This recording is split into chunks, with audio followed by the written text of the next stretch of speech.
Hello, welcome. My name is Alckemy. It is Friday, November 17th. I hope that you all are doing amazing and lovely. I'm quickly sharing with my goons that I am live. And then today, we're going to be doing some sound design. I might do the project for day 19, I think. I think I already have day 18, if I'm not mistaken. Maybe. Let me see. I think I was at least working on it. Let me see if I recorded it. I think I did. Hold on one second. It's pretty ass. The 30-day beat challenge that I have been slaving away at, ISO, is definitely... Oh, okay. Well, Finder's not working. What the fuck?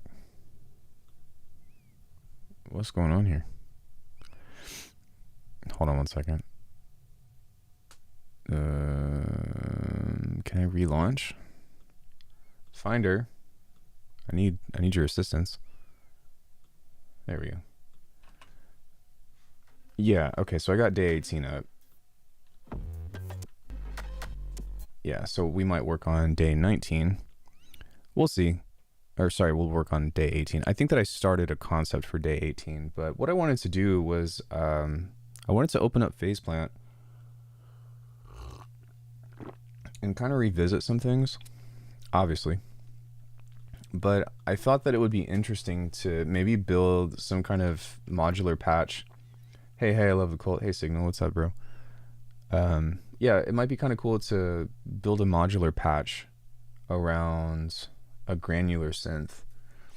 So I might make some changes to this and see what happens.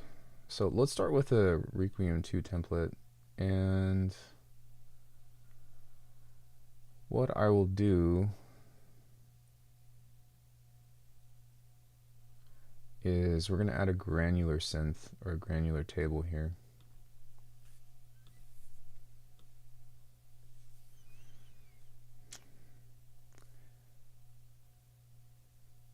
Do I think the Birds Things rolling sampler are worth it now compared to when?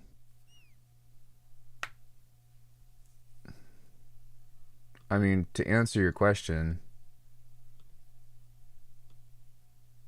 I'm pretty much the one that made it popular. If it weren't for Data Broth, I wouldn't even know about it, so credit goes to him and Avin. But as far as making a video on it, this is on everything. And it's like, I feel like I mention it at least every other video. So yes, it's the best 20 bucks you could probably spend on music production if you have a DAW. In general, I apologize. Huh? Rolling sampler is like a must. Like I cannot live without it. No matter what DAW I use, it has become such a pinnacle point in everything that I do. So I'll say that much. It's so valuable for 20 bucks. Cheers. So what I was thinking with this was maybe even figuring out, I guess we'll do this one by one. But we will increase this to 100%. And then let's figure out what else is on here. The phrasing. So we'll set this to minus 100%. And then what's going on here? But that should be controlled, if I'm not mistaken, by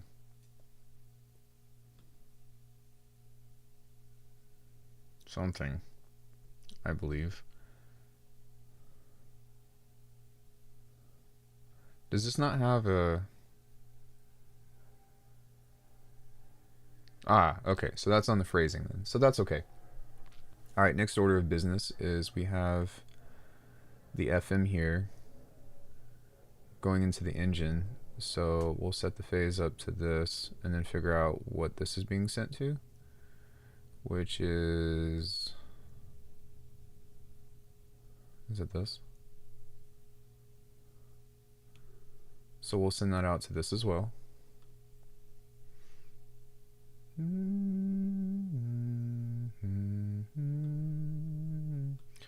We'll send that out to here. Envelope. And what I'm basically doing is we're going to transition a lot of this stuff over to a granular synth. But what I want to do with this granular synth is maybe even, what do I think about SleepNet?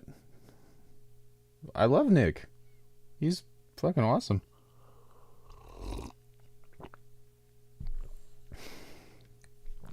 You do know that that's Nick Ruse, right? From Noisia? Hey, Arisen Light. Wow, we have a bunch of new people in here today. What's up, guys? Welcome.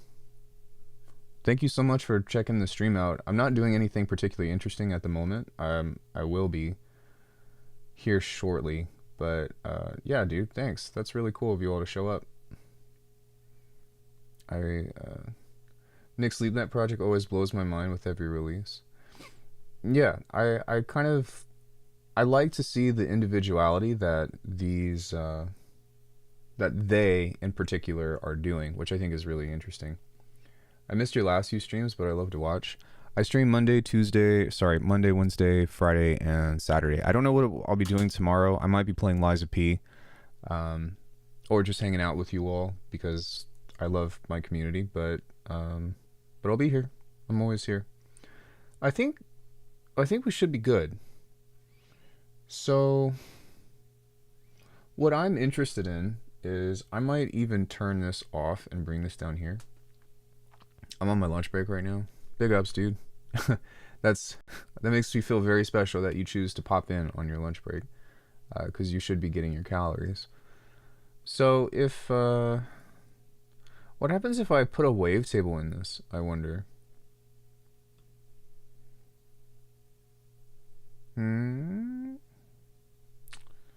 Okay, well, let's add a location.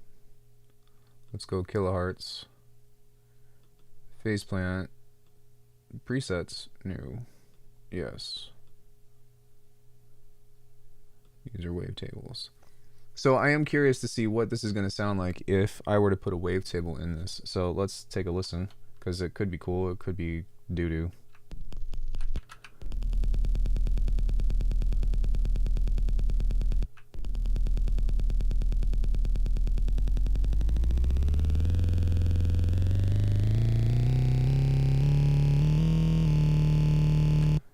Okay, so if we change the position on this, would I ever do a dark wave tutorial on how to make dark wave post-punk synthludes?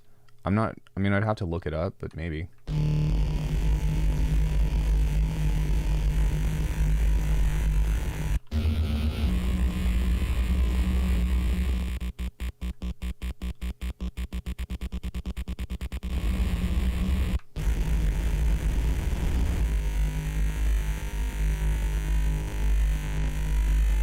So how does that look for our low end?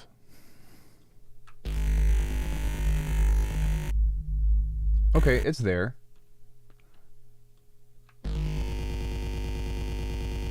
What's my take on Ableton 12? I'm going to probably have a comparison video on it, but I've only seen the new features in Ableton 12. I haven't had a chance to like download a demo yet. But I am curious to see what it can do for sure. So if I were to take something like this and maybe just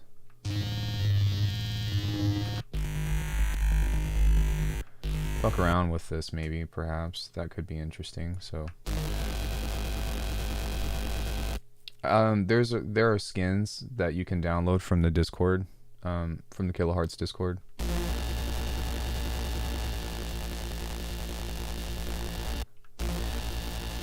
So the only issue with this in particular is that it's very unstable.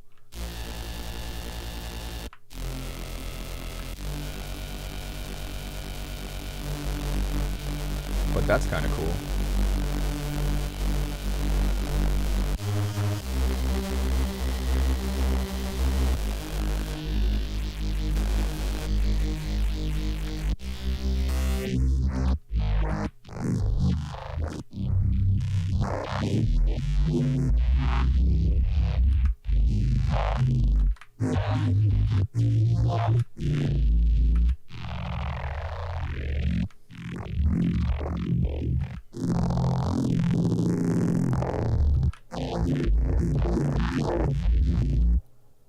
Could this could this evolve and maybe split some frequencies differently affected? You just gotta watch. You just gotta watch. Just give me time and let me. I need to figure out like how to make the source start to sound good, because all the processing after that becomes easy to work with, I guess.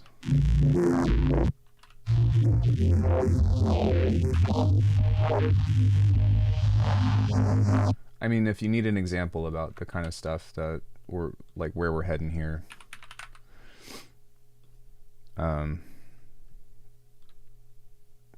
here we go. Let's do laser punk just as an example.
I mean, Serum cannot do what I'm doing right now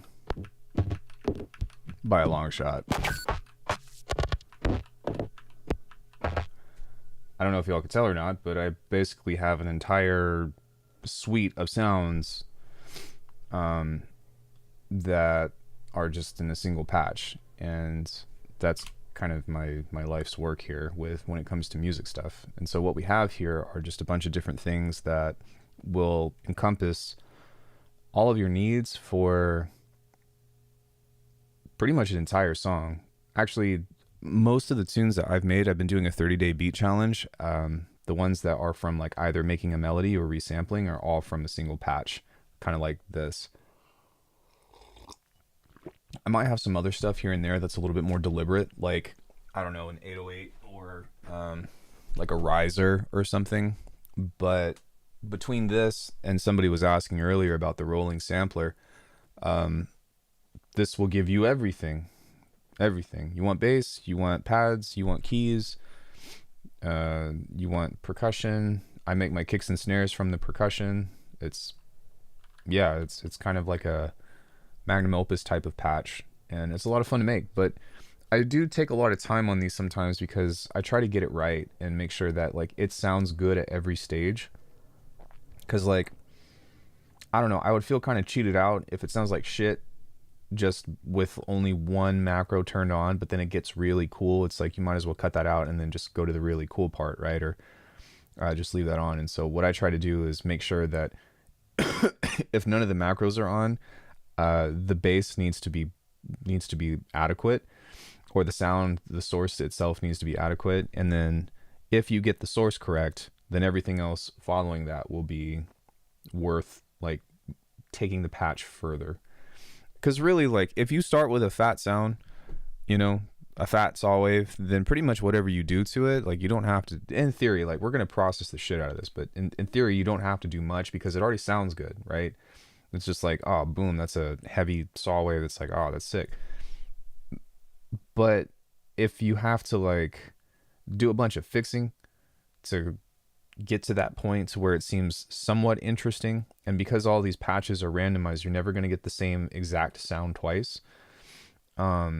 I want it to sound good throughout every single macro you turn on as much as possible. Like, of course, you're going to get some dog doo-doo, but what I'm working with right now is I'm experimenting with the thought of taking a granular wavetable and trying to use a simple waveform that we are FMing a wavetable into.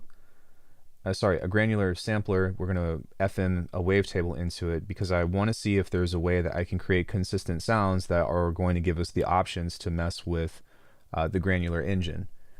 Hey, Electron. Race over now, but I'll check this one out. Yo, thanks for coming in. I appreciate it. So anyways, that's the goal of what I'm looking at right here. And I don't know if it's going to work out, but it's going to take some finagling and just some different types of, different types of thought process. The other problem that I'd run into with this is that I need to set up some kind of, I suppose I could do that with the phrasing, but I would like to set all of the parameters on the positioning and perhaps even the reversing here to some macros, which I think most of that will go into the phrasing and perhaps the pitch. But if you have that, then you're taking advantage of the granular synth. The other option that you might run into, or the other problem, which I've already kind of done the work with this, is that if it needs a sub, if it sounds like doo-doo, then we can just replace it with that. But I'm experimenting, and that's where we are. So feel free to ask questions if you have any. But that's kind of what I'm trying to take a look at here.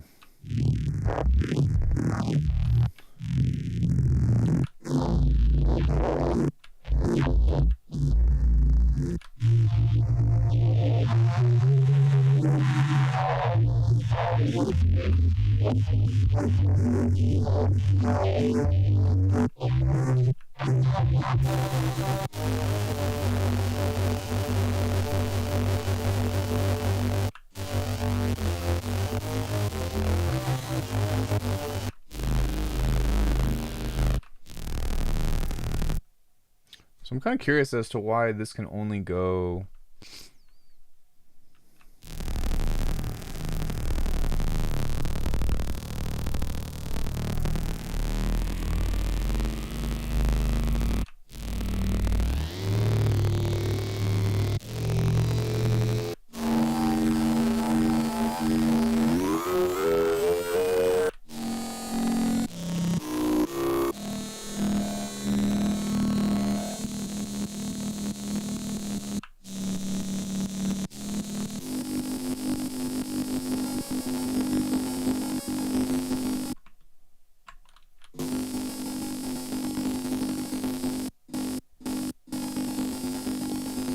See, this would be really cool to mess with some of these racks. Installed Bailiwick 5 yesterday. The browser, sad smiling. The browser's fine. At least to me it is. I don't see the problem with why people are really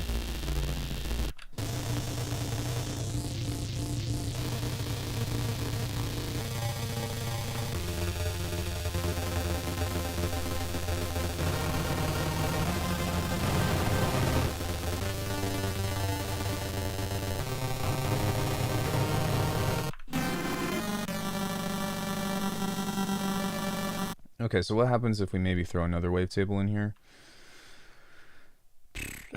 Maybe...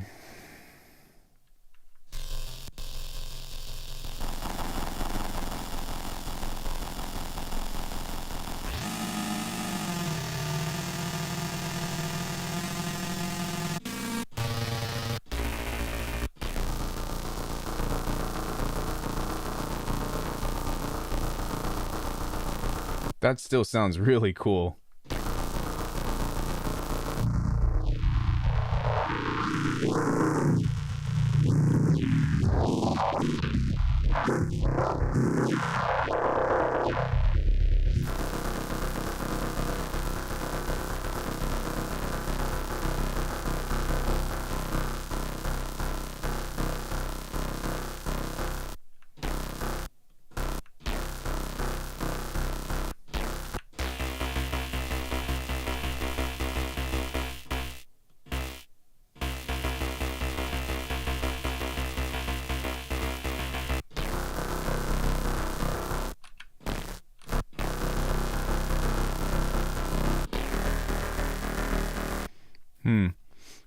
Okay.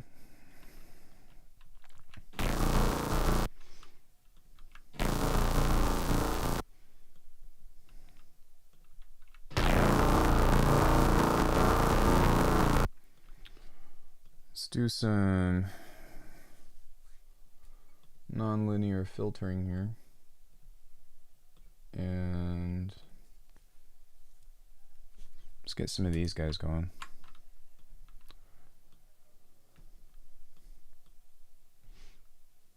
$20 to maybe $1K. And then I'm going to do another one that's not going to be smooth-ish. But maybe what we can do is have the drive jump around. Maybe tube distortion.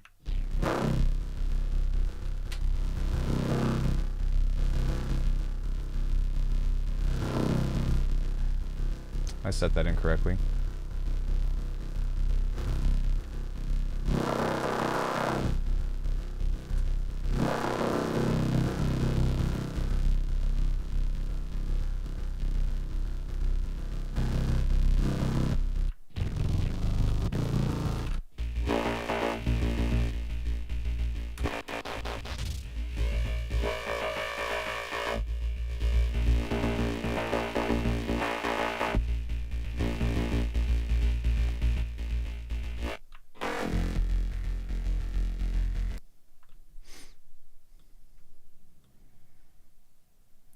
Boost that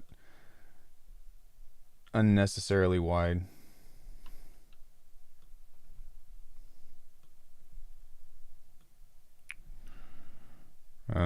Also, how are you guys? How's life?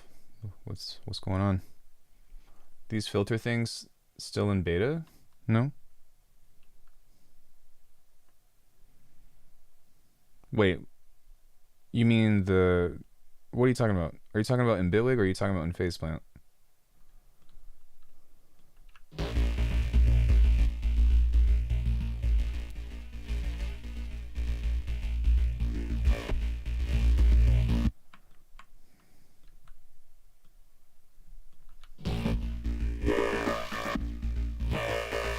Yeah, the new filters are still in beta. Doing alright, just got back home from my Orlando work trip. So are you back on your rig now?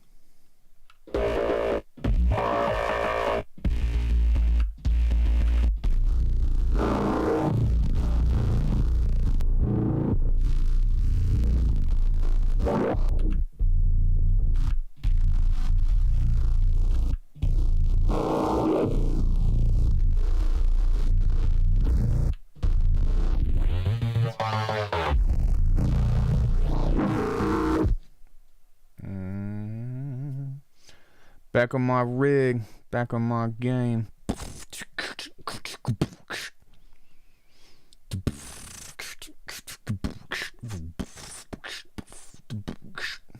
Right?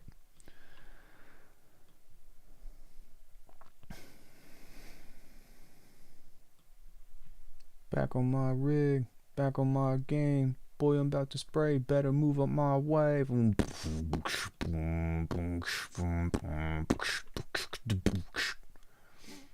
Is beta stable enough to work with? I think for the most part, yeah. I had a couple of problems, but I think that it's been fixed, and I haven't downloaded... Oh, I have downloaded beta 6, but I haven't installed it yet.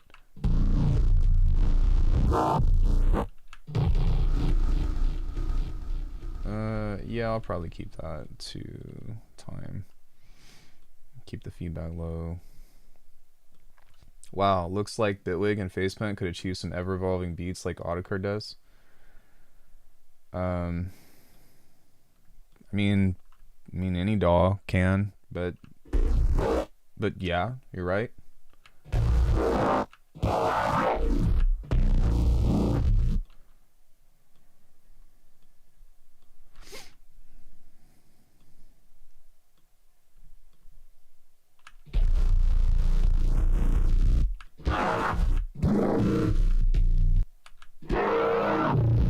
We need to get some OTTs on this here in a second, but I'm just taking care of the filter part.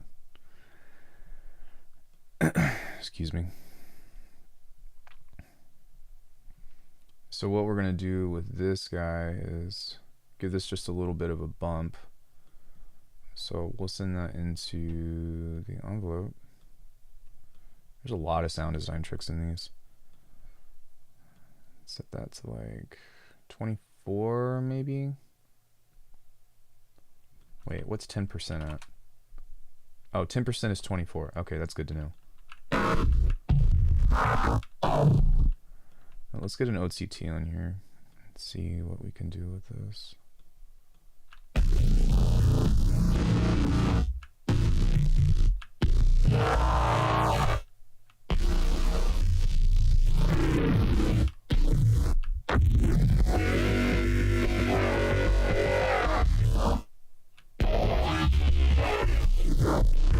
Okay, I like that, but with this delay thing, we need to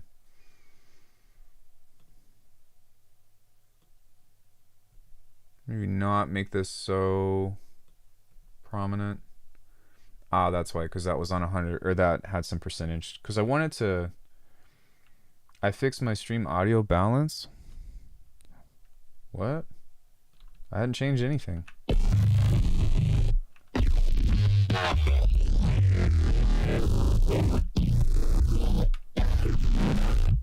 Okay, let's turn the table flip on. And then maybe what we can also do is detuning table flip. So we can just make this jump to different places, because I don't really care. I'm just curious as to what this is going to do. So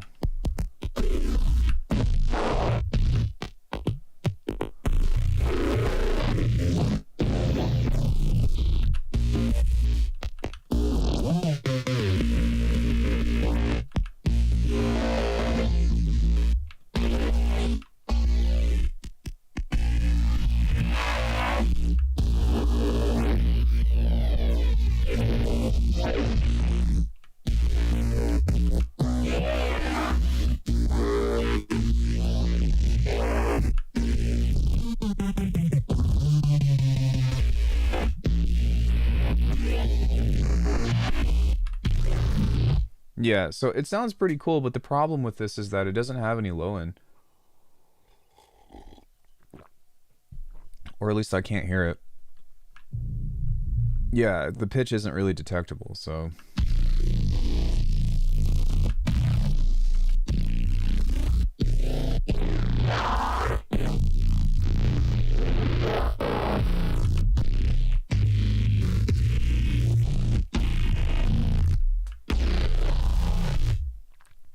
So we need to figure out some kind of solution with this that is going to give us that. I suppose what I could do is just put a tiny amount of sub in here.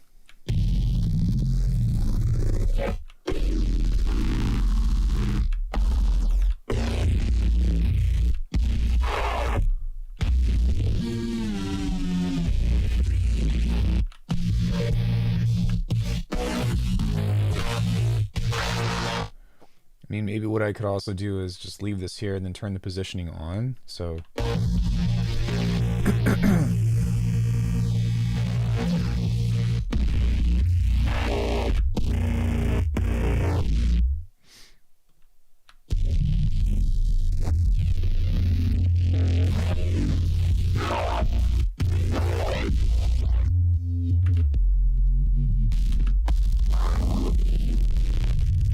it also seems to me like these I don't think that a wavetable is going to work, because I don't think that these are being pitched correctly. So that's why that makes a little bit more sense to me.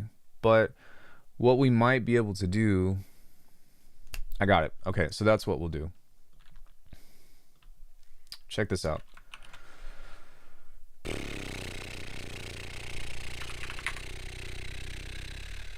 I don't know why I didn't just think of this, but that's fine.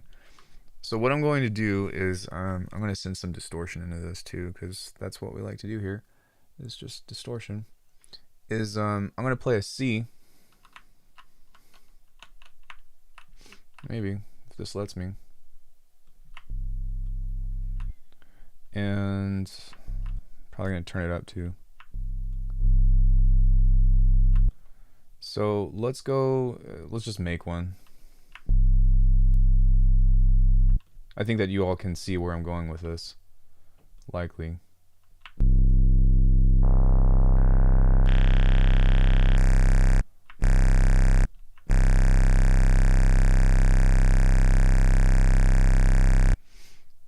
So somewhere between here, I would like a saw wave. So we are going to fade that, and then we'll fade this. Those are nice wobs. Oh my god, am I dying? What the fuck? There we go. So we'll have a perfect so.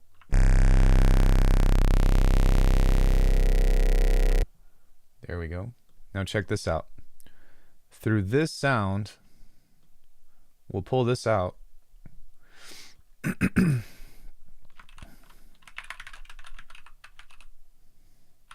We'll call this table experiment.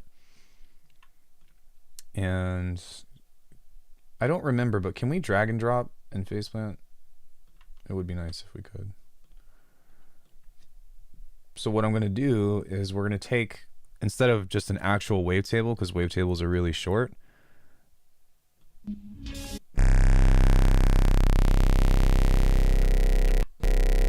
we go. Okay, I can.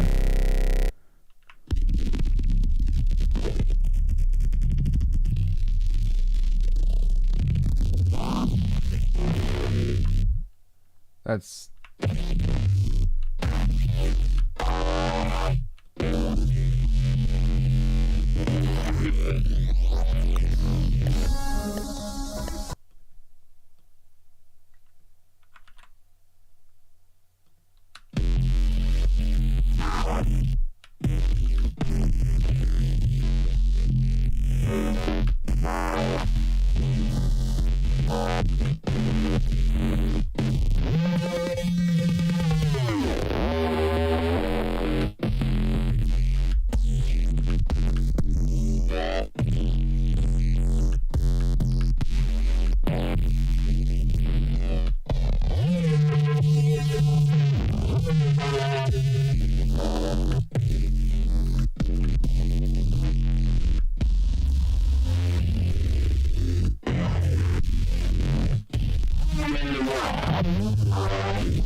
well, ladies and gentlemen, I just came up with something brand new that's really fucking cool. I do want to try to refine it, but yeah, tend to drag stuff like one shots of a contrabass, sustain, or staccato. So yeah, that's fine too, but I guess what I was trying to get into was like, how do I get a wavetable-esque kind of sound in here and then get into like the FMing part. So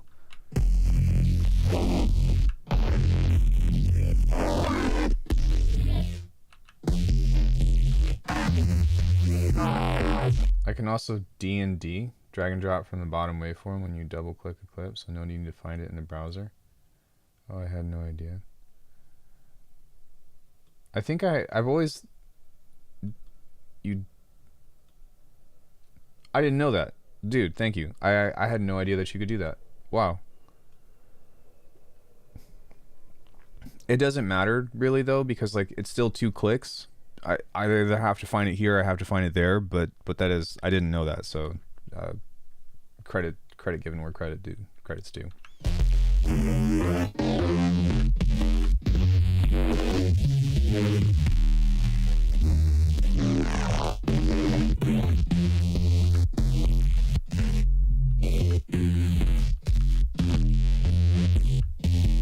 Yeah, it's pretty crazy. I want another one of these. Why don't I just do this?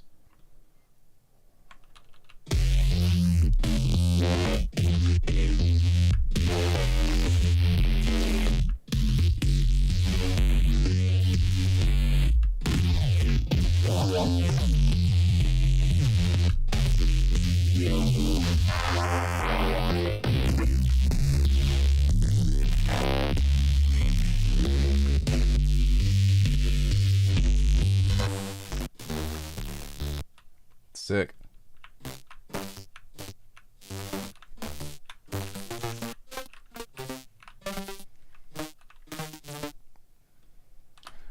So this means that in theory I could actually make some kind of arpeggiator out of this.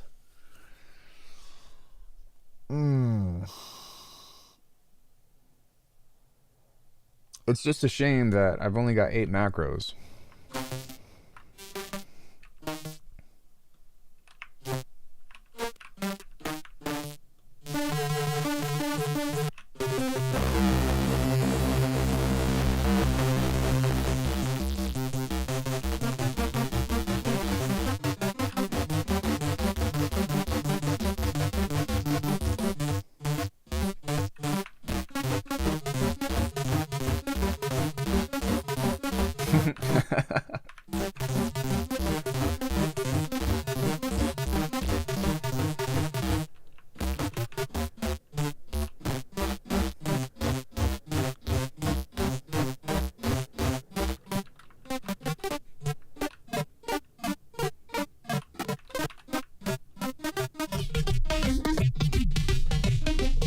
Oh shit, Glitch Hop is making a comeback.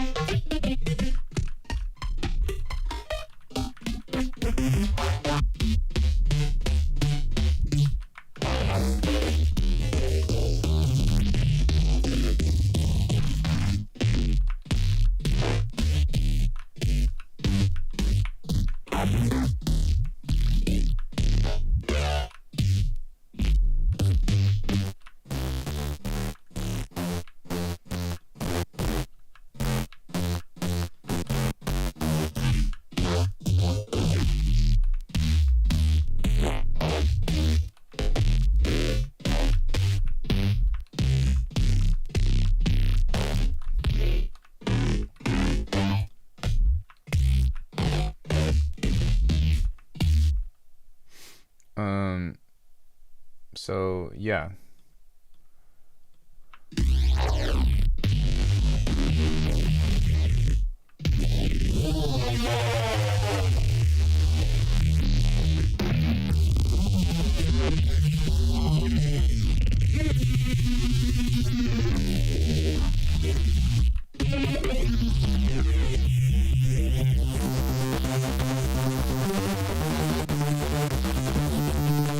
Okay, so let's work on the musical side of this now because the percussion is already where I want it to be. So if we were to maybe take a doodle delay.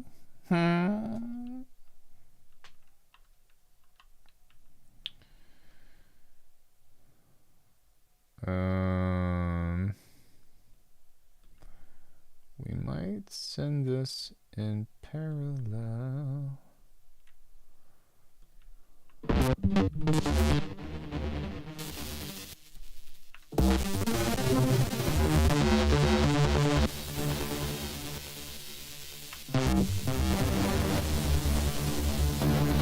Basically, yeah.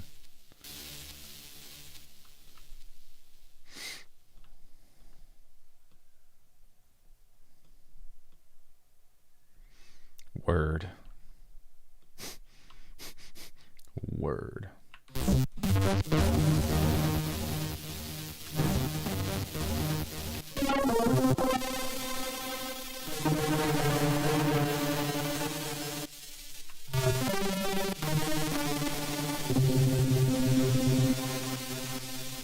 Okay, so I do want to change this one just a little bit because we've got this going on right now. And so I might put a remap on this to see if I can just be like, this is either on or off.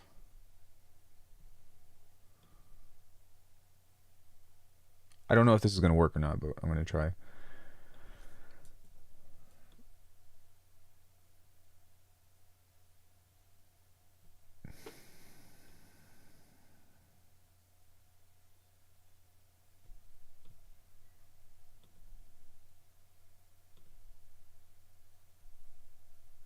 Oh, yeah, sweet. So there's our toggle. That's nice.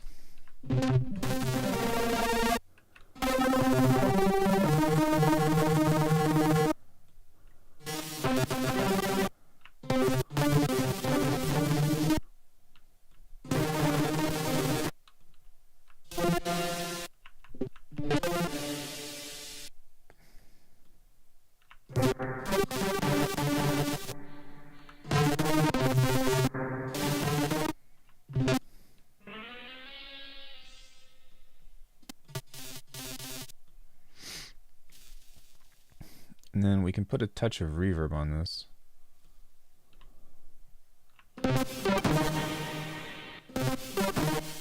And we can duck the reverb whenever this comes out, but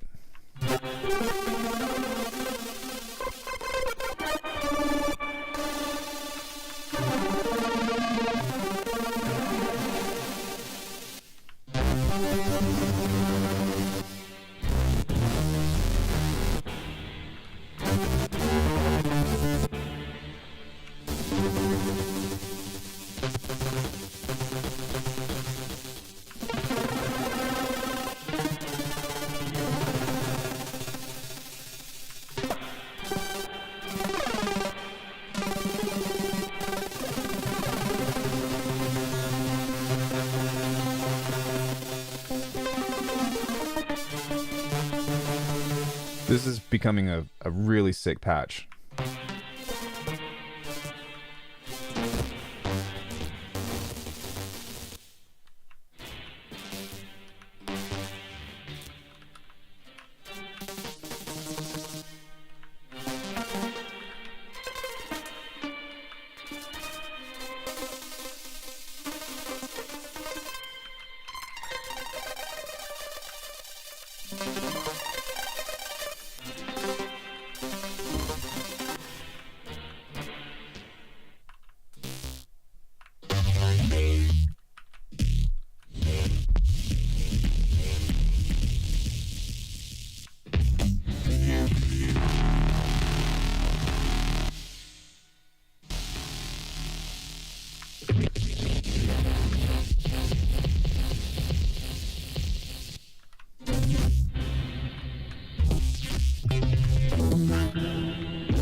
Why everything I click in Faceplant sounds cool?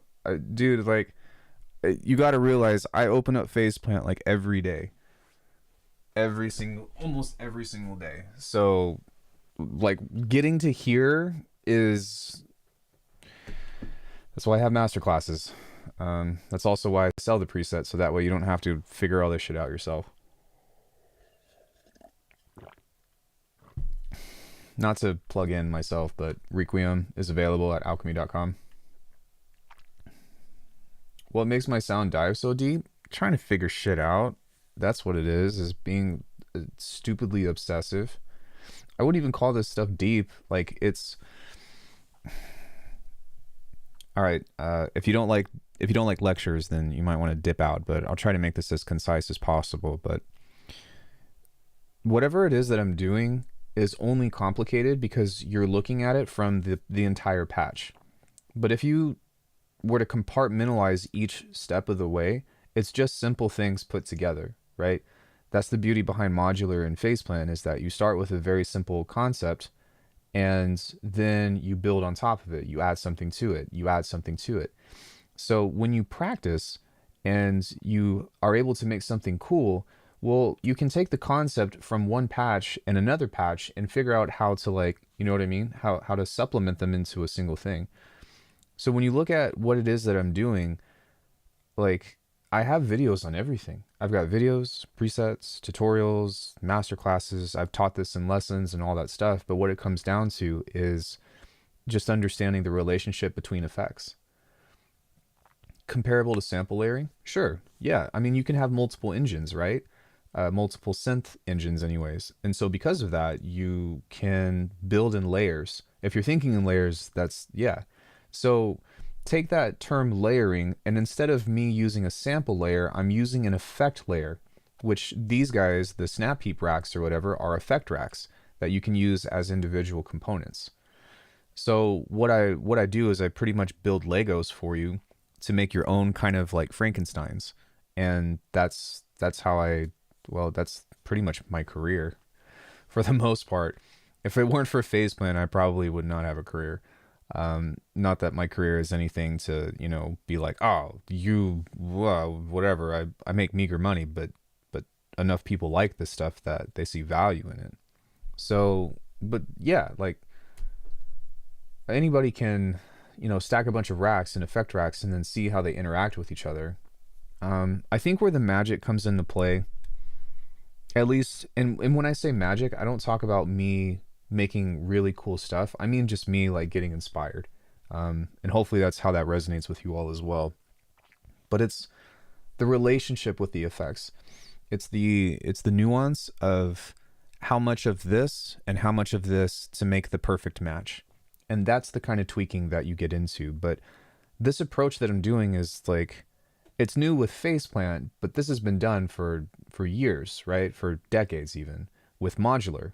It's just that now we have a means of capturing this lightning within this bottle to be able to recreate it and to not have to do it from scratch every time, even though I almost always do it from scratch. But that's just me being like, I don't know. I think that by doing it from scratch every time, like it forces me to kind of forget stuff, but keep a similar path. And then if I need to, I can just reference. But yeah, I don't know. That's my philosophy on how I make these sounds. Um, and remember too, like this is not necessary because you could just go to Splice and get your kicks, your snares, your bass, your loops, whatever, and start making music or whatever. But for me, like I do like having my raw sound, and I do like that everything is completely original. Um, it feels good, you know.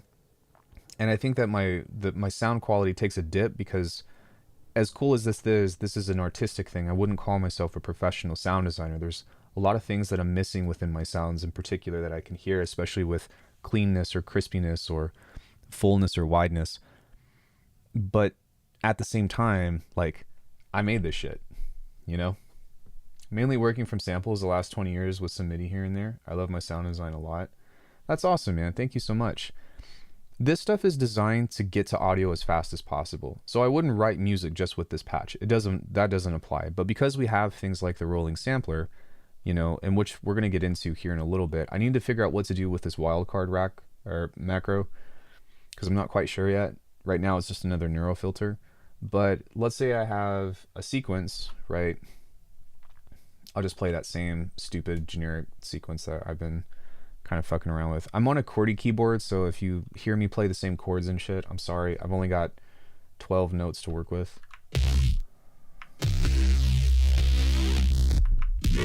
So if I were to do...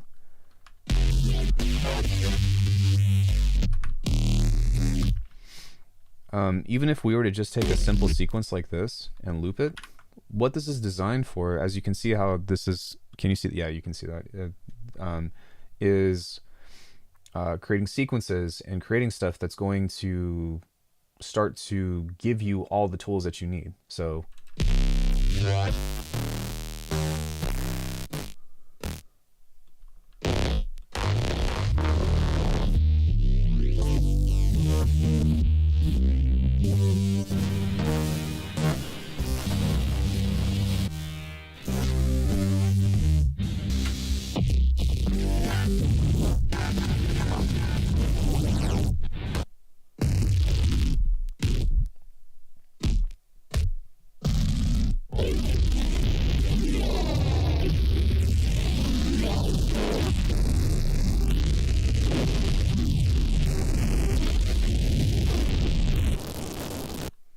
I'm not sure where that dipped out, but you see how we got a bunch of variations of just one single phrase.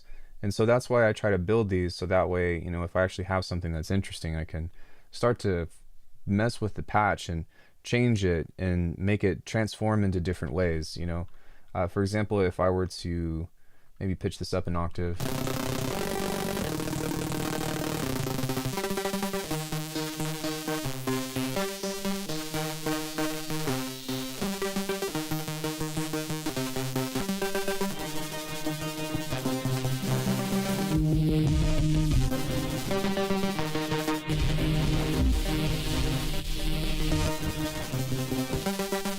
And then if I need percussion,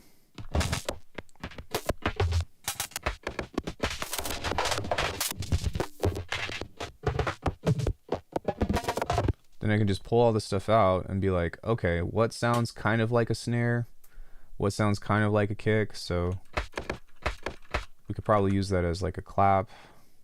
And then I'm going to get into this a little bit later because I'm not done with this patch, but just as a proof of concept, we could potentially, actually, yeah, that'll work just fine.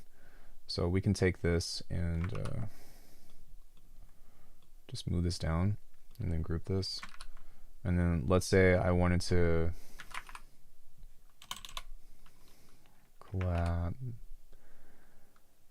clap rack. Let me turn this on real quick.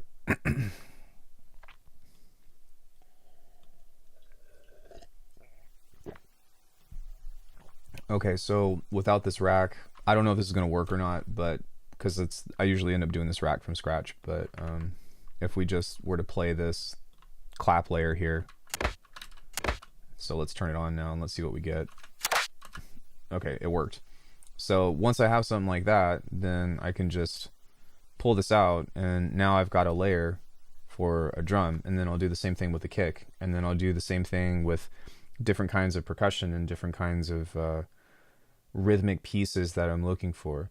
But hopefully like this idea is coming together with like how I like to work now, and it's been a lot of trial and error, and it's still going through trial and error, and that's why I'm constantly trying to reinvent the way that I do this.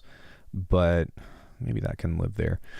Yeah, that's the goal, is to make this do everything that I need, right? The hardest part, I think, for most people is the neuro bass, right? But I think that we're in a day and age now where, at least as far as my videos, like, what's that old Midwester saying? You can't swing a dead cat without hitting a neuro bass tutorial from Alckemy. So it's all there. It's all there. And then once you get that, then you're like, oh, I got it. You just, fiddle with some, like, you can literally make neuro stuff just from stacking filters. And even like, oh, bass and mono and this and that, like, fuck all that. Look, use a bandpass, a couple of them, notch, some distortion, and there you go. You're done. That's all you have to do. If we turn this on, wait, actually, if we don't turn this on, let me make this sound more simple. So let's just turn this on. Turn this on. So we have detuning here. Let's detune it a lot. Right, we're in 2023, so you don't have to do like the resample and then like split 3 lanes, and like I know that I came from that world as well, and it sucks. We don't have to do that anymore. But now that you have this, just modulate the whole rack. Who cares if there's stereo in the bass or whatever? You can always fix it later, or take it out and then replace it with a sub. But once you have this, this is part A, which is tons of videos on that. Then you turn on this rack that I just showed you, which is bandpass, distortion, notch, weird looking bandpass, distortion, and just have everything move as you see here, and then you get this.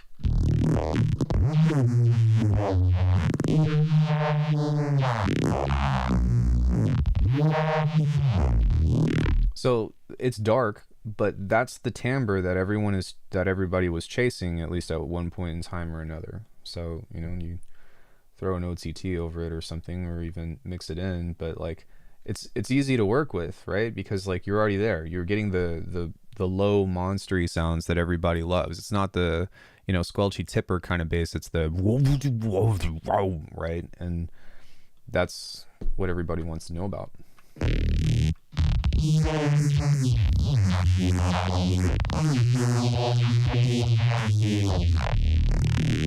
So you say, okay, all right, well, you take that out, and now you're like, well, how can I come up with more interesting ways to do this? And then that's where you start getting into your experimentation.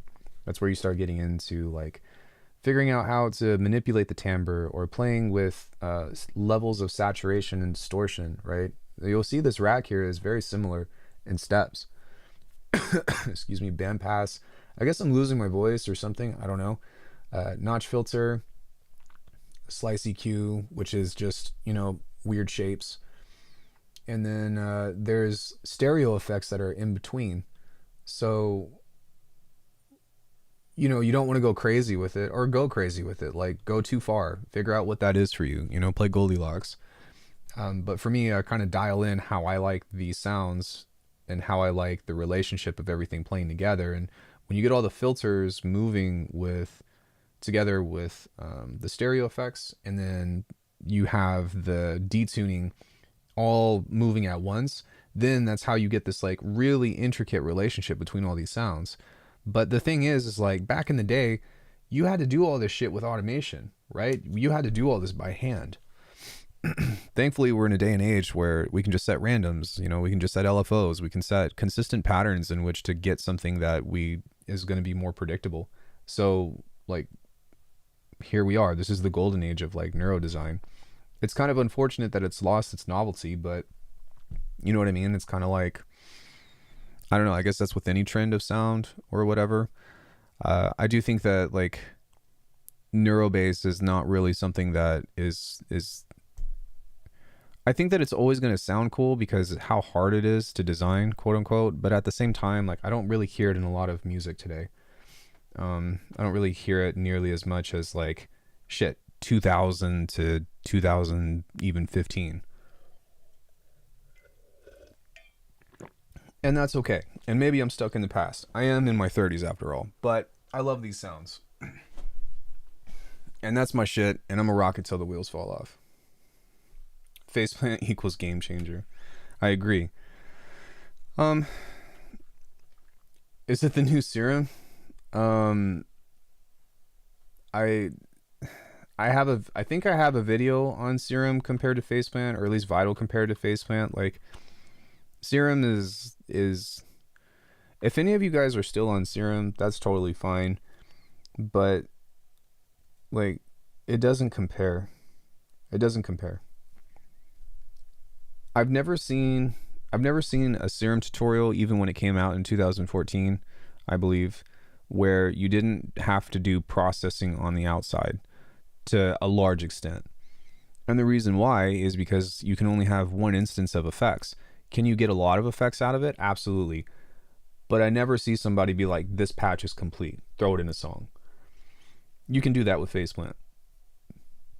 I do still use stuff on the outside because I like to use some third-party effects, but it doesn't need it. You can make kicks, snares, drums, pads, bass, drones, donks, dunks, dangly danglies, jangly wanglies. Like, it doesn't fucking matter. You can make any kind of sound in here. Notice I said any kind of sound. You can't make any sound in here, but you can make any kind of sound within this. You can also make any kind of sound in Serum, but you are limited on the processing. Yeah, basically. Like, you can't do what I'm doing in Serum. You just can't. There's no fucking way. There is absolutely no way. You can get kind of close. I've done it in Vital, where I've done a neural filter and then a generative thing that creates like random sounds and shit. But to get what I'm getting out of this, at the quality of what I'm getting out of this, it's just not possible.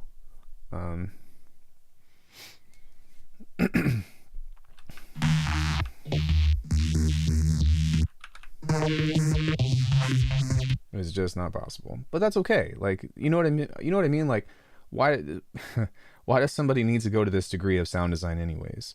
Unless if you are a sound designer, which I would say, like, I spend more times making sounds than I do music, but for me, it's always about the music. So whatever tool you use that gets you to the music faster, samples, loops, presets, doing it yourself, and just, you know, operator 4, right, or whatever, like, that's what matters. Just get to it and get to the beat writing, or get to your techno or ambient tech core death step fucking, trying not to say anything offensive, because I'm not out to offend anybody, but it's just, my mind immediately went to like sad and depressed and all that, but maybe that's just a reflection of my own mind. But you get what I'm saying? Like, it doesn't matter.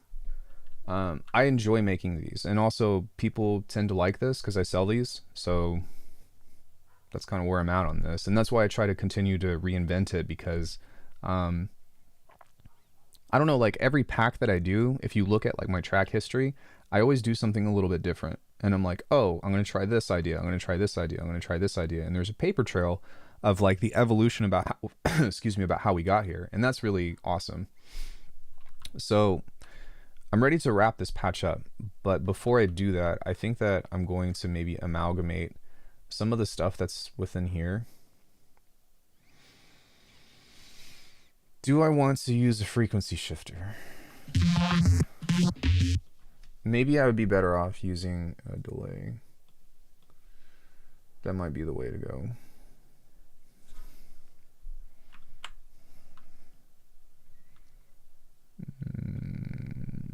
Jitter.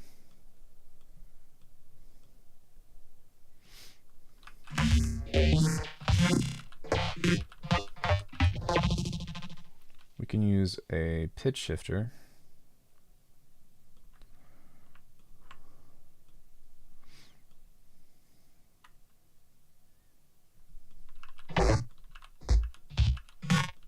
Maybe we can use a dual delay. And what I'm basically going to do is just set up something to go absolutely wild for funsies, for science.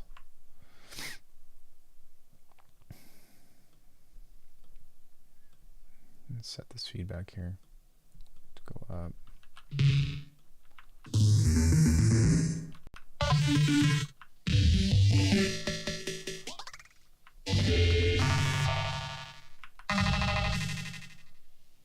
Let's see where we can get on this.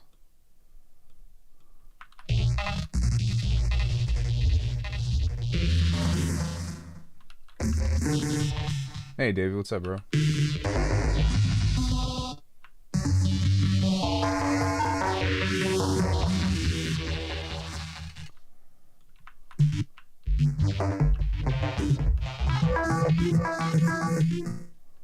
That was cool. Yo, MD, what's up? Thank you all for coming in and joining me while I work on sounds. I really appreciate having an audience and some people to talk to.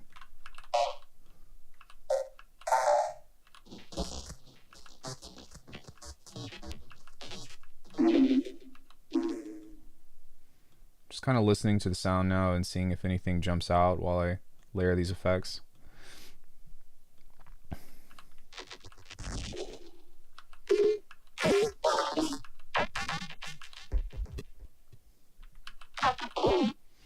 Nope.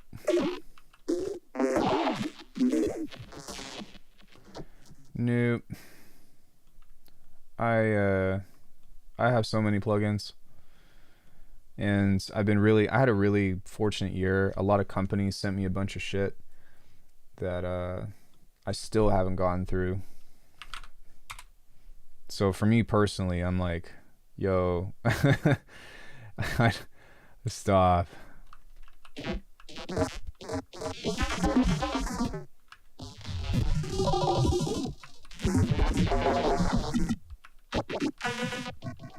I do want this to be a little bit more, well, maybe I could do that. Why not?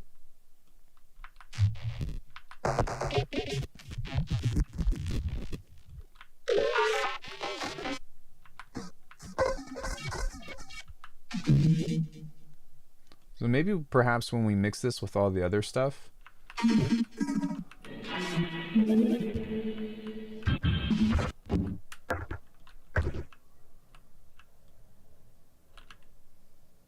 oops.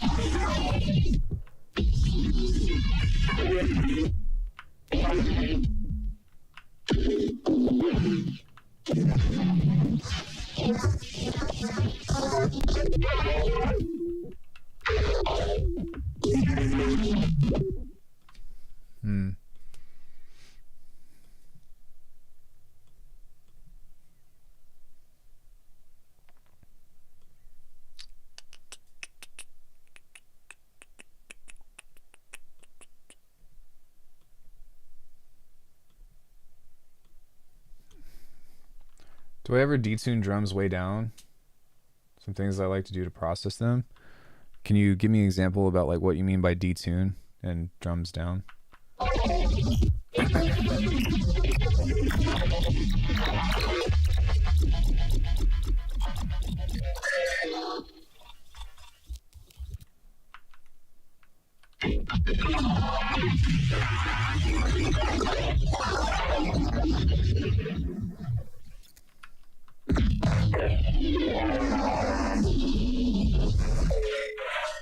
Oh, yeah, of course. Just honestly, usually what I do is I just like stretch it out and then put it in repitch mode. And then a lot of times, like let's say I'm trying to get an idea started, like something that I might do is maybe.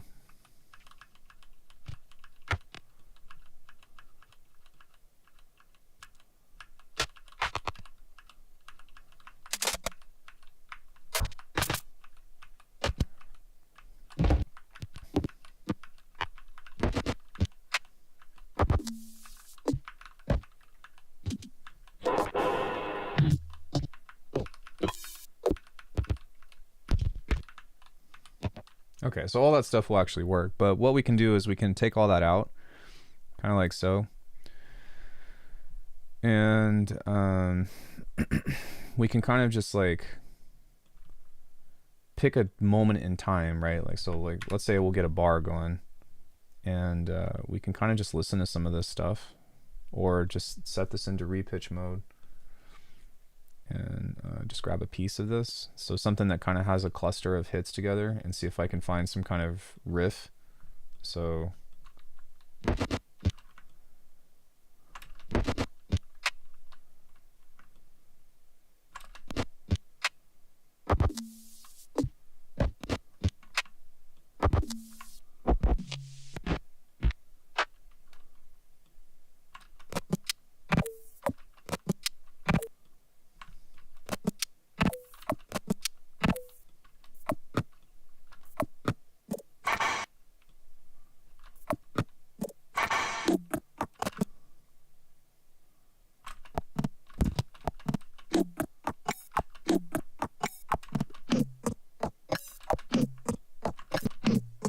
and this is kind of the process.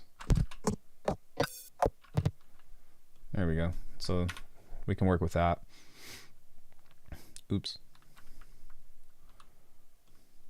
So if we were to cut this out, go here.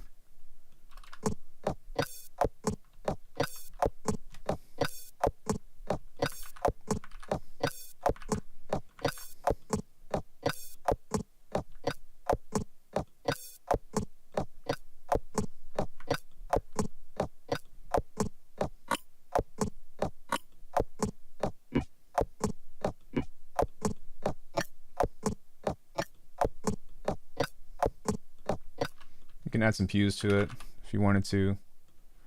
And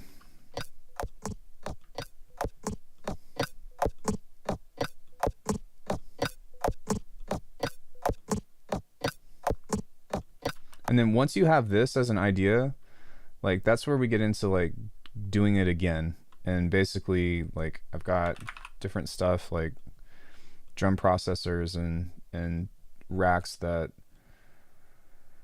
I'm sure I got one on here somewhere. Guess not. A drum resampler. So you turn this on and then we start getting different stuff out of this. So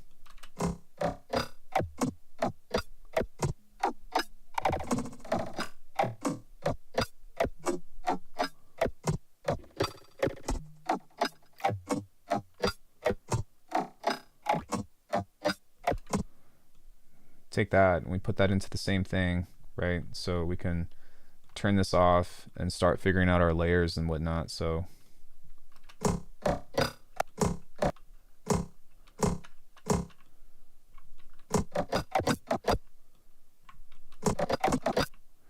let's change that to repitch mode.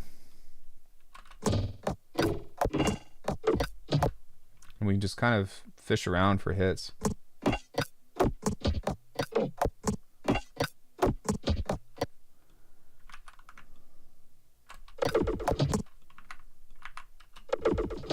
But you see how I'm starting to build phrases? So like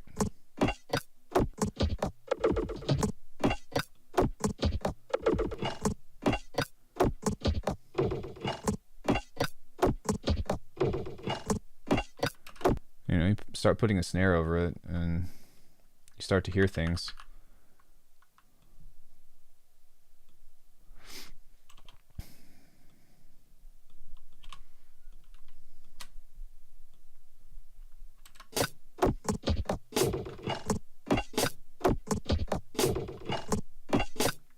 It's a shitty snare, but you do the same thing, right? Group these together. Grab this guy, put it back on.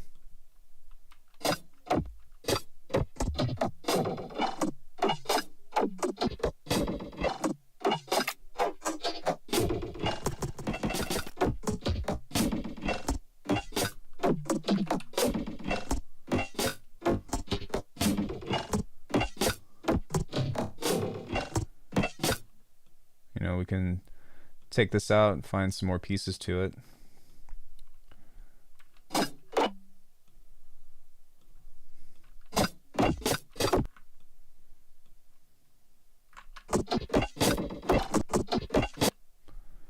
And then we can just start like this, and then again set this to like repitch or whatever.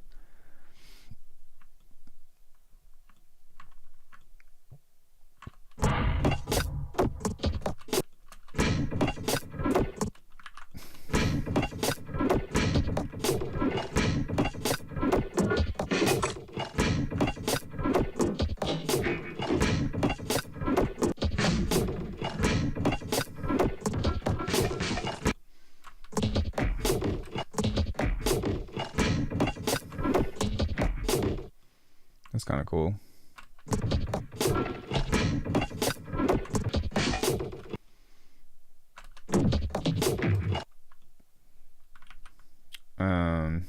Or, you know, we can really take this and like restart and do a whole different thing, right? Because it's just about getting to some rhythm and some creative ideas. So sometimes you got to put some work into it, but this is kind of the fun part. Usually, sometimes.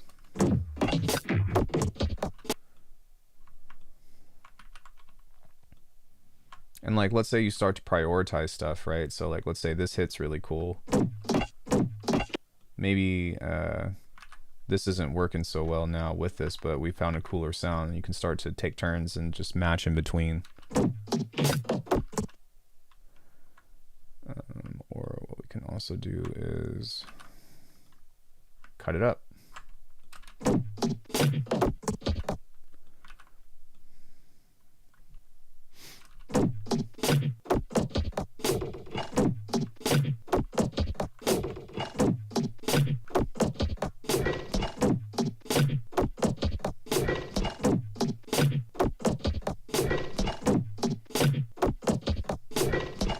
And then once you have this, like, you can always bounce this out and pitch it up. What up, Jazz? So maybe set it to slice mode or something.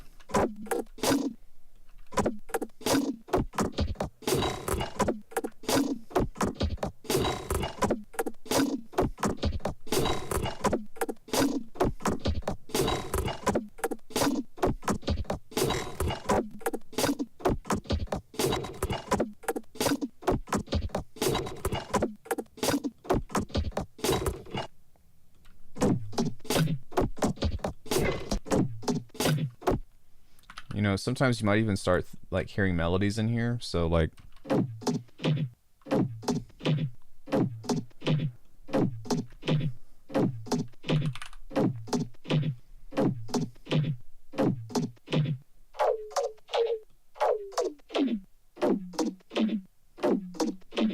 you can even create a melody if you wanted to. So just like a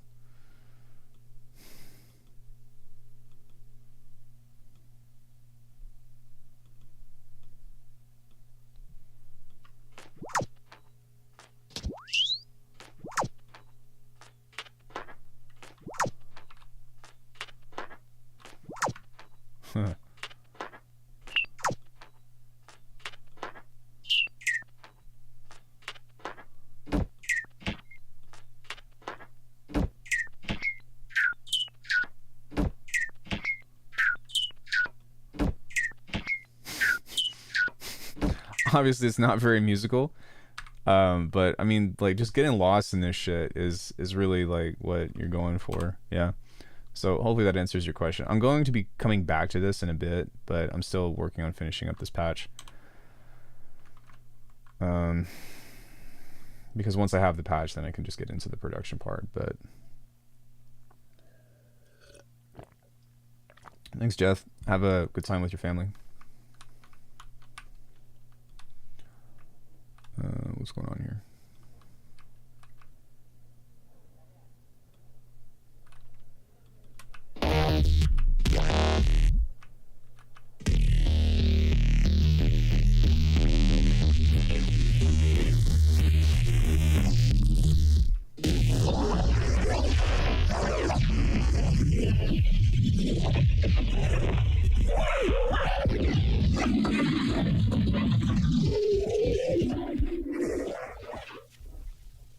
Excuse me.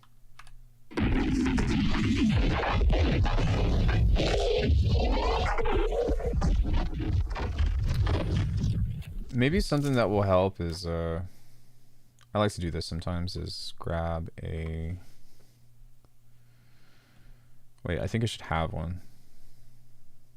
I do not have one on here. Okay. Just grab an envelope and set this to go all the way.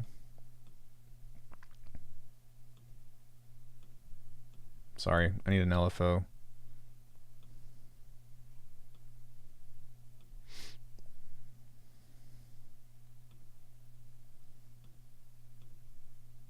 We'll grab that here, and damn it. We're going to set this to variate the timing of this. And so because all the other sounds are so fucking crazy, this might actually give us like some cool rhythmic movement or something.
Hey, Ara, what's up?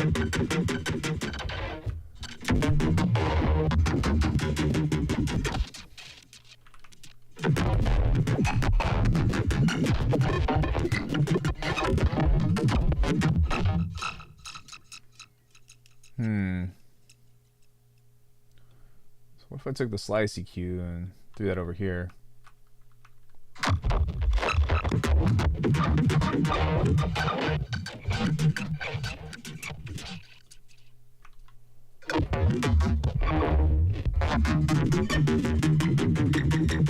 I'm doing good, just chilling.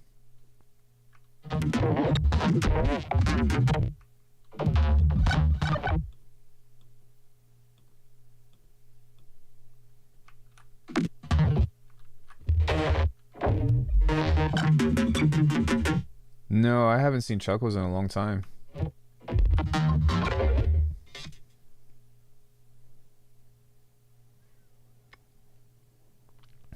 Yeah, exactly. It's supposed to just like, and that's what I want to happen. Like, I want people that open up these patches to be like, it's always gonna give me, you know, it's always gonna give me something new.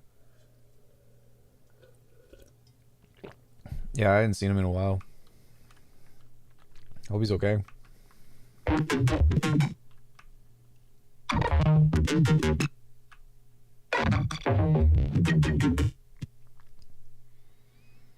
So I do want this to be a little bit... Wait, what? Excuse me. I do want this to be a little bit crazier. So maybe we will try one of these instead.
I'm probably going to abandon this wildcard one because I don't really like how it's coming out.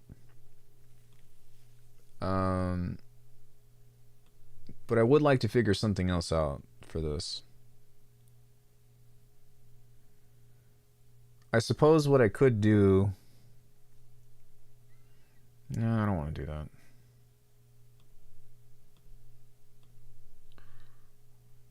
Let's try a new one.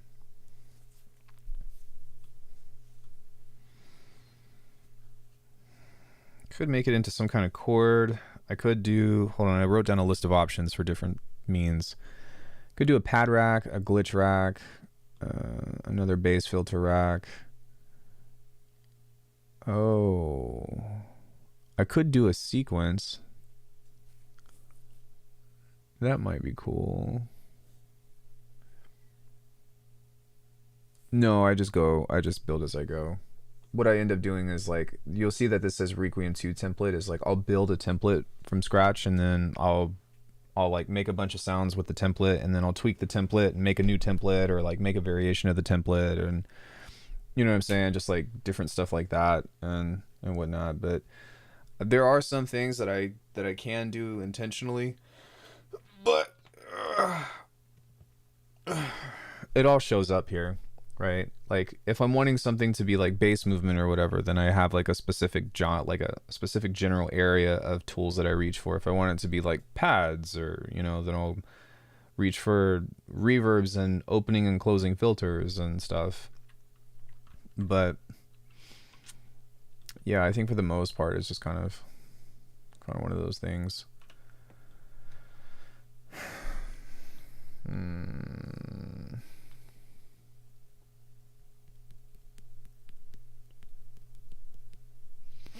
I'm trying to think.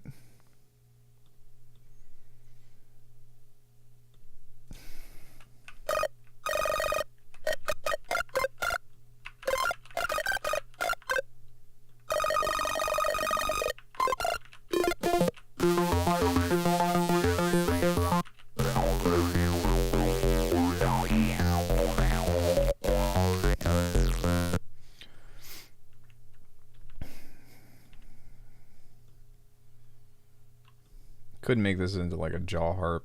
That might be kind of funny, because that's kind of what that sounds like.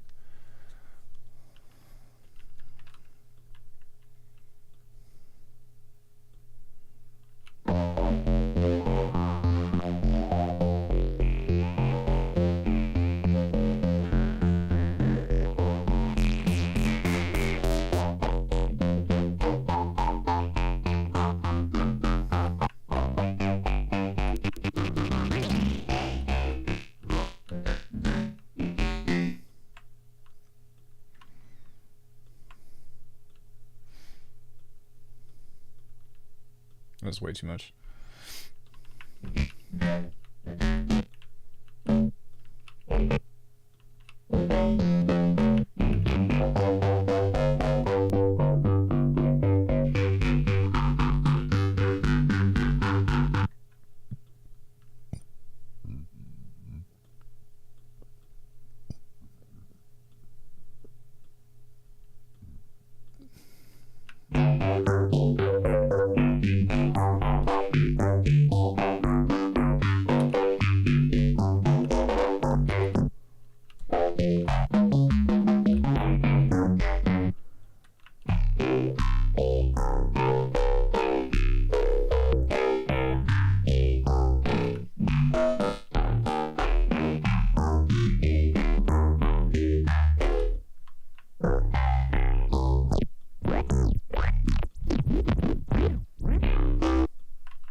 That's wild.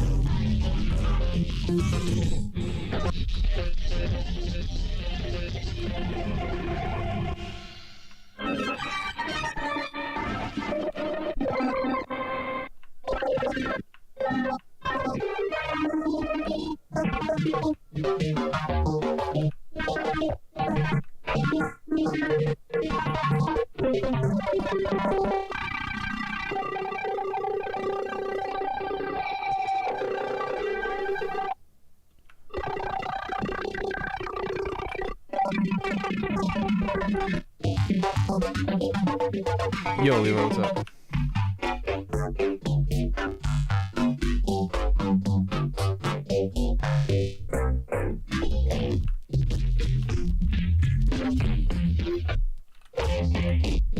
How's work?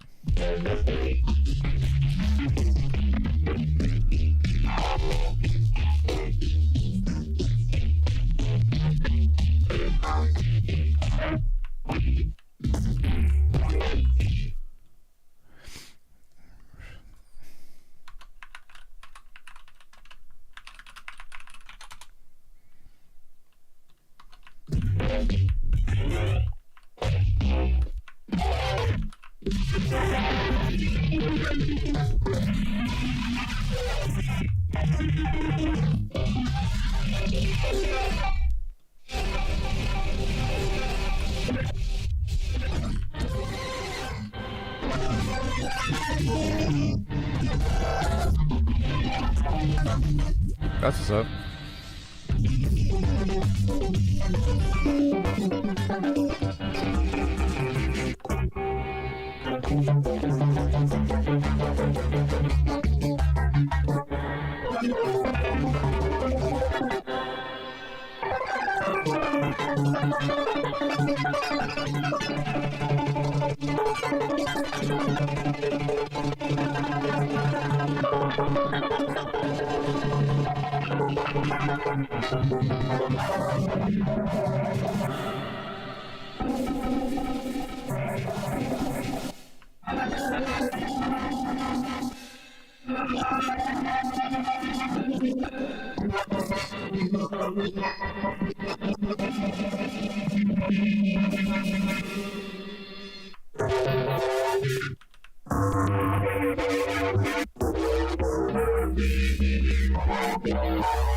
I mean, this is really cool when it works like this, but when it doesn't, it sounds like shit. So we need to figure out a way to try to solve that problem.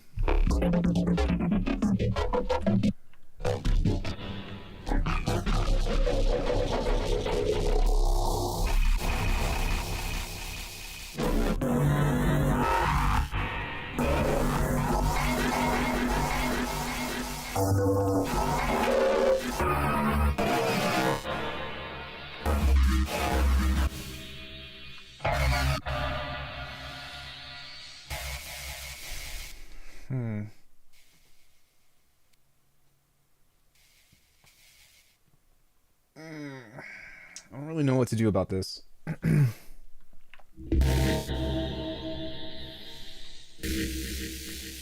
Rolling sampler, how do I get the waveform rainbow color? It should be rainbow by default, but you just right click and go to themes. Rainbow.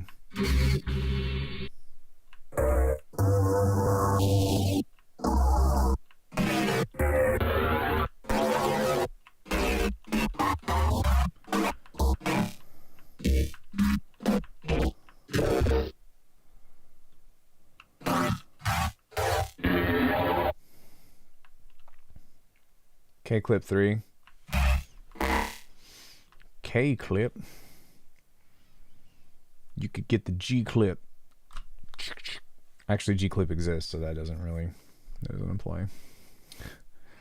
I'm very smart sometimes.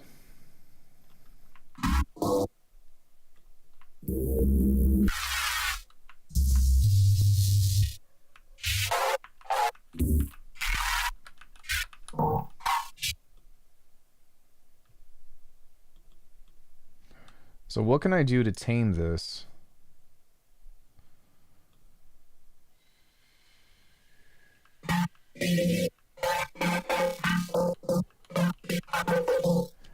I think that the audio follower would not... Audio follower is going to be an issue. So I'd have to set this to...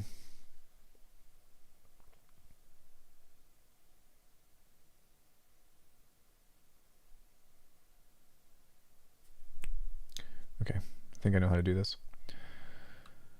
Random trigger. What is this moving? The filter? Okay. We're going to set this to an LFO. So that way, no matter what, this is going to be hitting at like whatever. I think this should do it.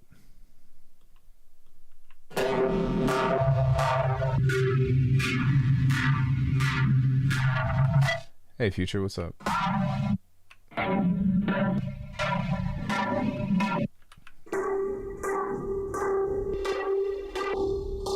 Because in theory, if I set this here,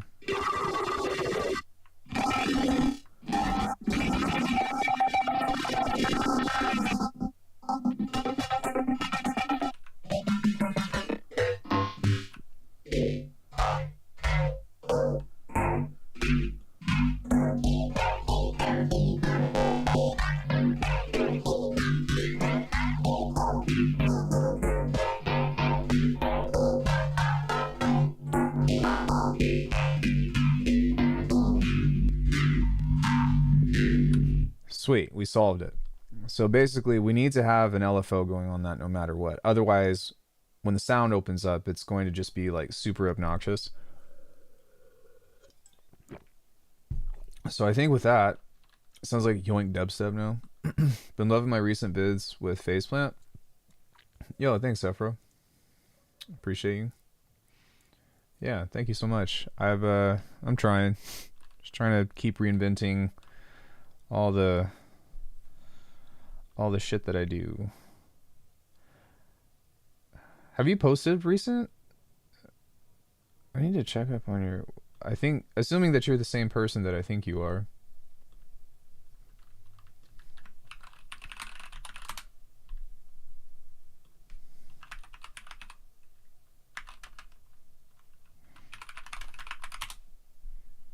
There's a lot of names.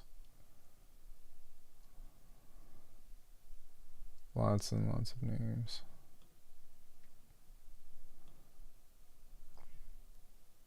Didn't know about the scales. Haven't streamed it. Yeah, okay, good. Yeah, so everybody go give Sephiroth a follow. I'm sorry. I haven't seen you in a while. And I was like, did you change your name? Didn't know about the scales and the remap. That really helped. Yeah, go follow. Did you get with did you get any releases on Saturate yet? I think that you were submitting some stuff. Sephiroth 5 on YouTube. Okay. That's why I couldn't find you. I was like, where are you at? Sephora? No.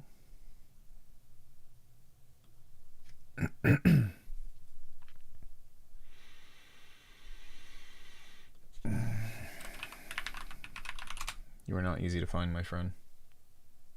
There you are. Type in Sephiroth 5 phase plant. I'm going to put a link to your channel in the description.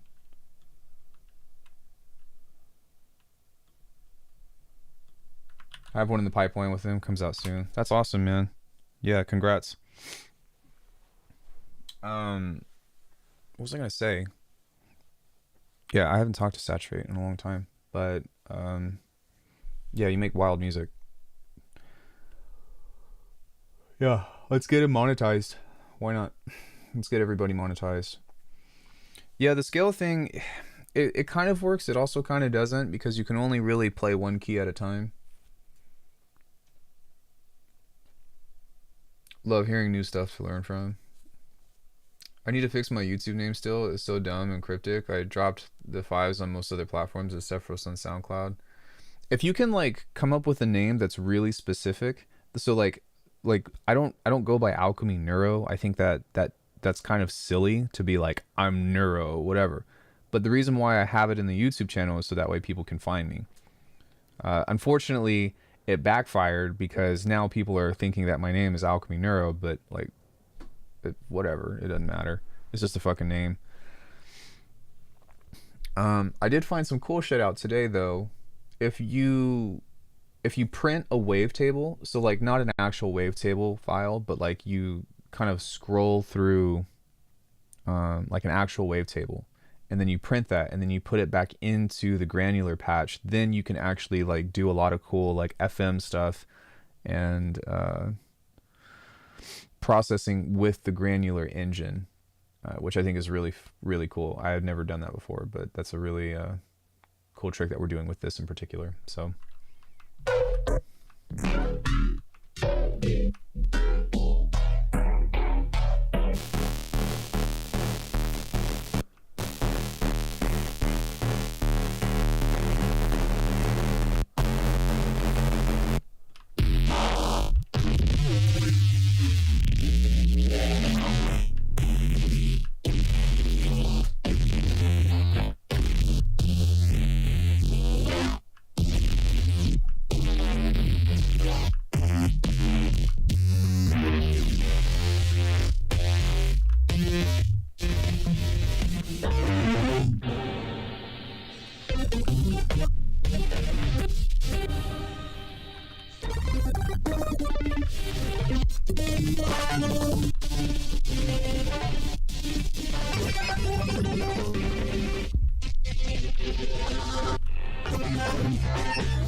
yeah, I've been working on this patch for about 2 hours now. But you know, it's worth it because I use these in my own music too, so. But I've learned that like also, I don't know if you've run into this or not, but like streaming music production on YouTube, actually streaming music production as a whole just is not the business. Like if you're doing sound design, people will come in and come kick it with you, but like I guarantee like once I start making a track, everybody leaves. And it's just like, damn, all right, well, it could just be me, but if you're a new YouTuber, even with 20,000 almost subscribers, like music production is not the business on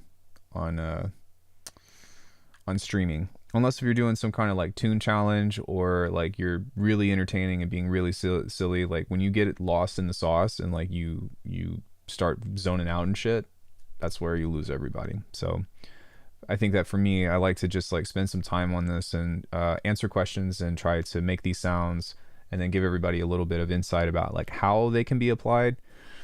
But that's kind of I think that's kind of been the most successful way to build this audience on the platform, is just keeping it strictly to sound design. I don't know. Actually, if you do like some kind of modular jam, like Azure State kills it. Shout out to him. He doesn't. I don't think he knows who I am, but dude, if you have like some kind of crazy modular rig, like people love that shit. So there's that. But I don't know.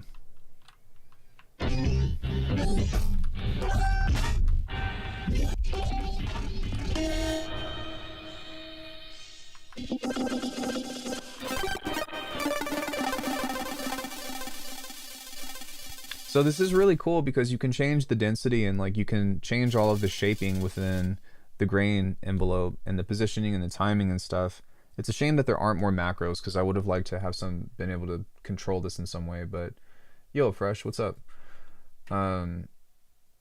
But even still, the fact that we can kind of do this, I'm really gonna have to like make a tutorial on how to actually use this shit to the fullest potential, because there's a bunch of like hidden Easter eggs in here that I want people to be aware of.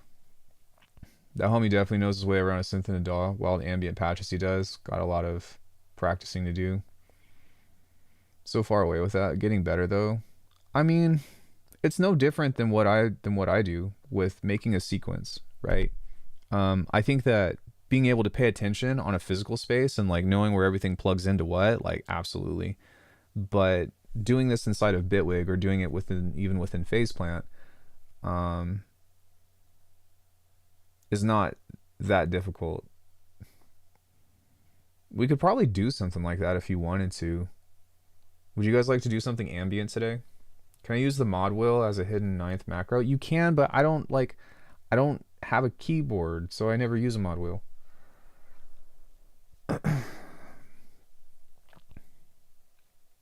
Yeah, I could bust out the sequencer, and then maybe we can do some kind of ambient jam or something. That might sound kind of nice. I get caught up in the small details too soon. I feel I need to get more of the structure down and then go back and tweak. Like, my advice would be, I just put out a video on this, but take a sequence, right? This is like the modular approach 101, is you take a sequence, and you... Black Friday has me so broke.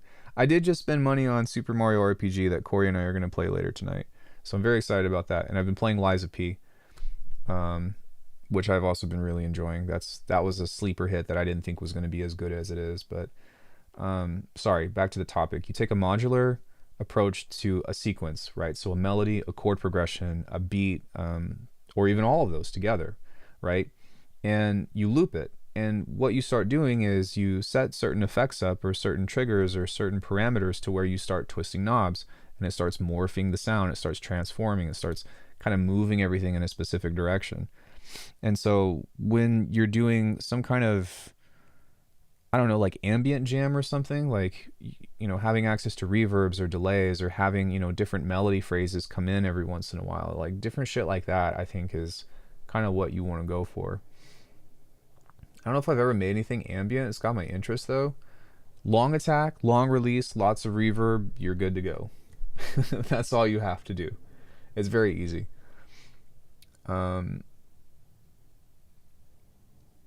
Yeah.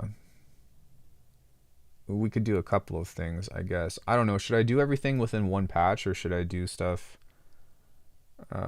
Yeah, I suppose I can do everything in one patch. I probably could.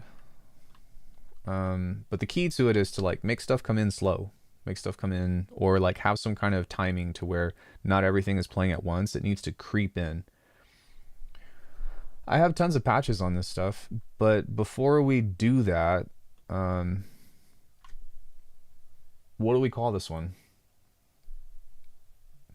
Please don't say some dumb shit like Butt Crack City or something. I don't know. Give me some. Try to give me something clever.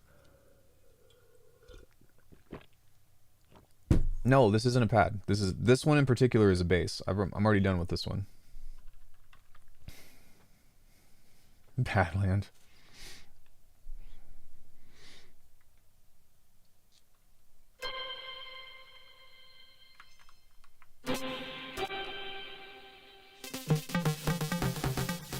No, of this preset that I just made.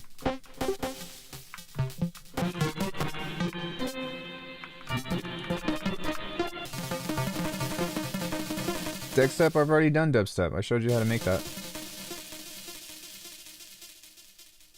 Big Saturator and Little China. I know what you're referencing, but does that come off as like inappropriate? Rumble from the Cellar. Okay, I'll take that one. I think people are too young to get that reference.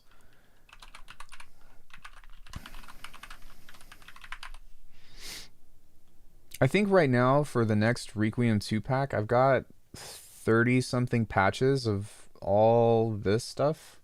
And every time I do it a little bit different, which is really cool. Something about a stabbing cabin. What? That's pretty funny. Okay, the first thing is first. We are going to find some kind of sequence with this. Actually, I think that what we'll do is we're going to start with probably just a triangle wave, and we're going to send this to lane 2 and send lane 2 to lane master. So somebody give me a scale, maybe any scale, just not a major key, please. It could be B, I don't give a shit, just no major scales. Minor.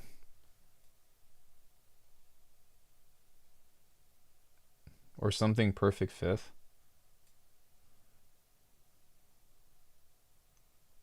C Lydian. G minor. Alright, we'll go with that. Hold on one sec. Let me clear. Typhoon? Tifkoon? What is that? What is Tifkoon? I'm going to shift this down here so you all can actually see what it is that I'm doing. Let's go into G minor.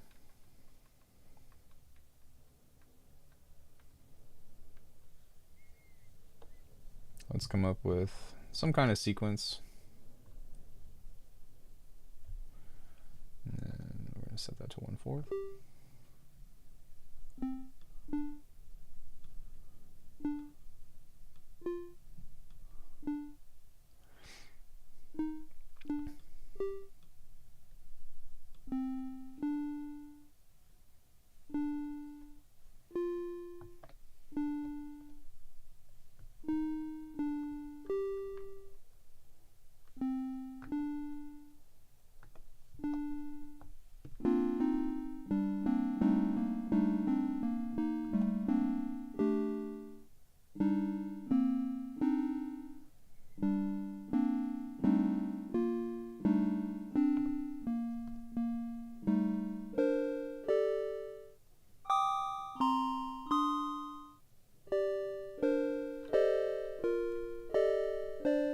We're going to try that again because this one is kind of...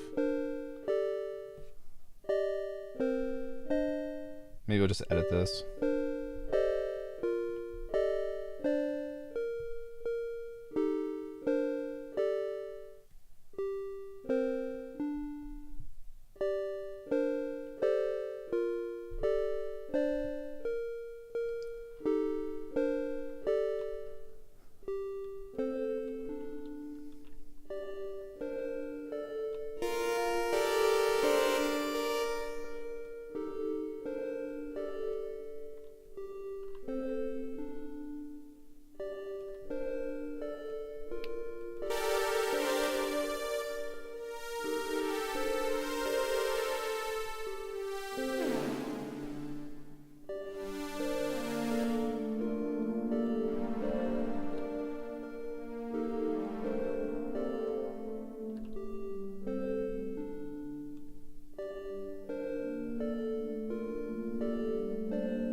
tiff that sounds.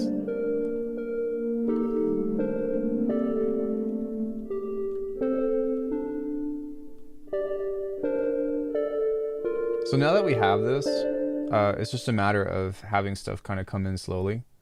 So we can set this to 100%. That's going to go into lane 2. We're going to set this to be extremely slow, maybe like 16/4. And then we can start setting up maybe just like a sine wave or something. I'm going to turn off this other thing real quick. And we can grab like an LFO. I'm doing this like just randomly, so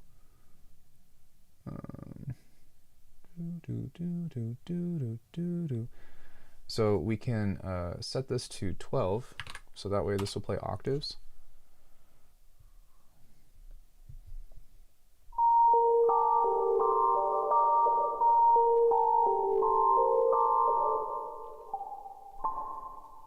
How do I get the spread in the sound? Well, I have reverb on it right now, but if, let's say I'm using this, you can just turn the spread on the unison if you wanted to, or you can do chorus or ensemble or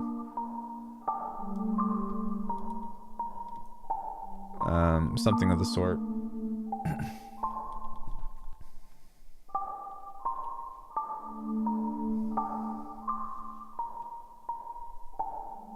Maybe it might be kind of nice to give this some kind of like physicality to it. So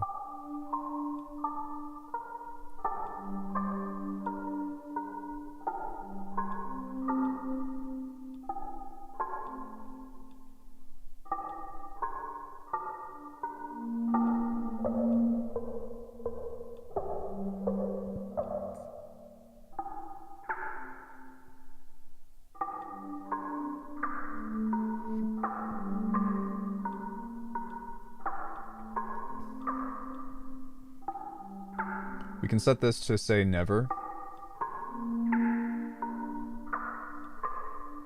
And this is just going to kind of like do some light panning.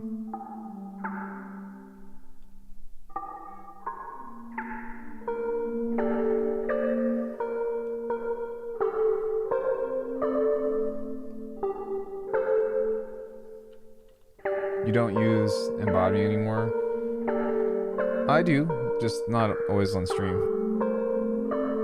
To put a delay on it and treat a delay in a different way than the original sound. Yeah, so let's say I wanted to send this. We'll send this to lane 2, and then we'll send this into a delay.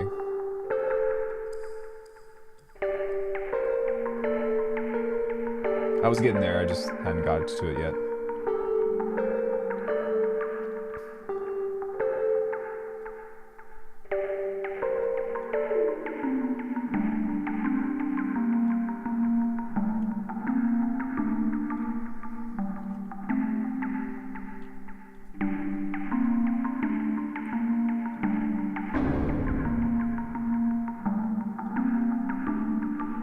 We'll send this to lane 3 as well.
So we haven't even gotten to the cool part yet, but we will in a second.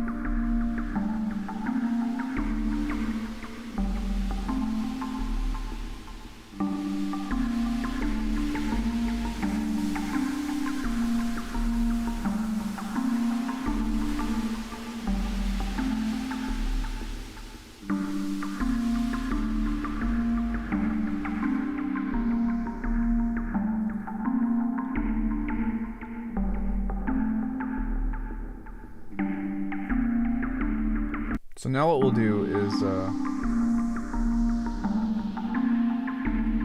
just going to focus on this sound for a second. And we're going to create some more variation from this sound in particular.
Yeah, it's just setting up basically like a musical Hocket machine.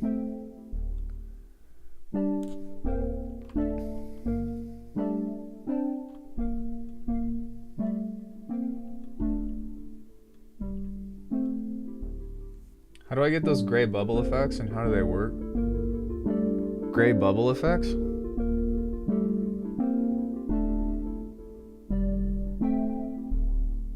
Gray bubbles and effects? This? Is an art playing? Yeah, well, there's a sequencer playing right now. So here, we are gonna make a kind of a sequencer out of some other stuff.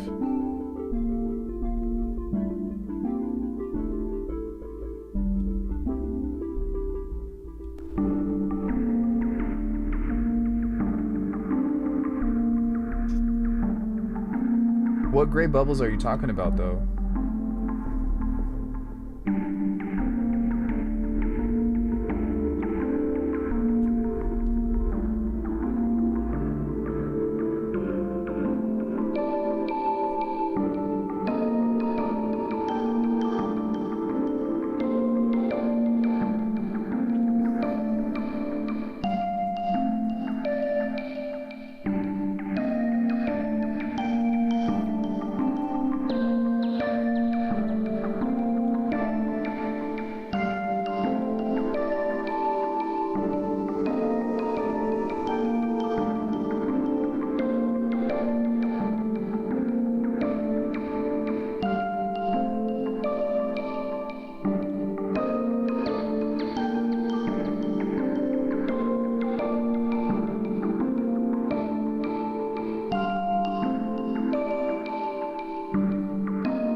Oh, these?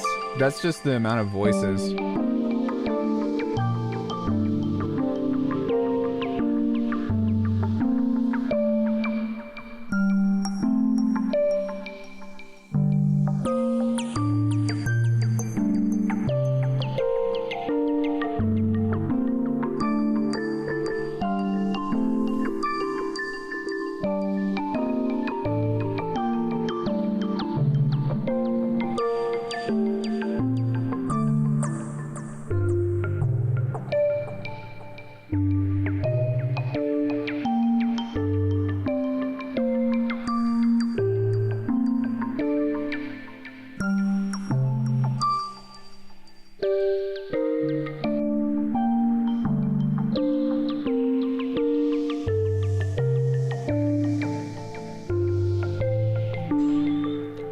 Yo, thank you so much for the tip, Foo. Really appreciate the $2.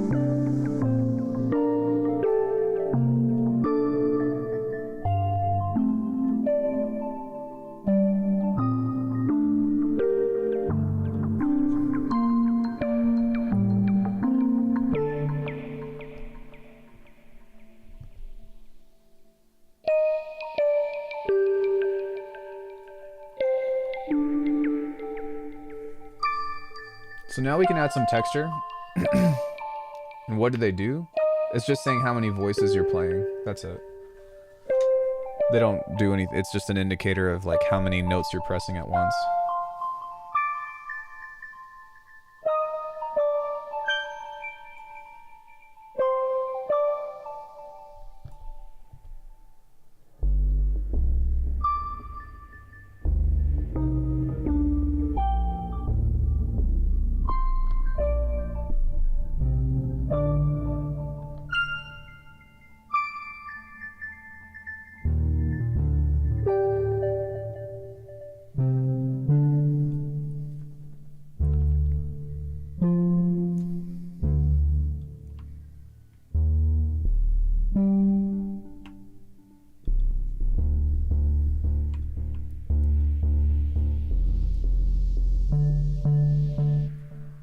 Actually, I'm gonna use a dual delay.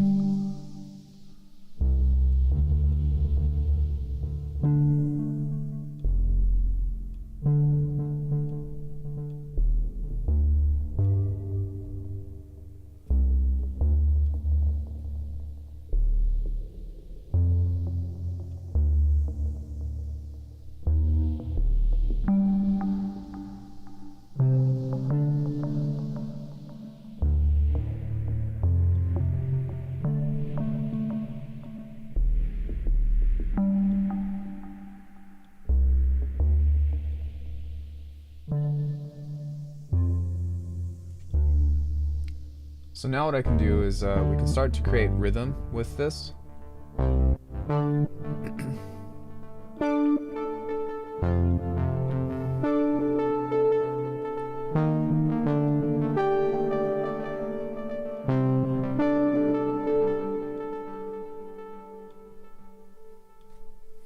We'll set this to 100.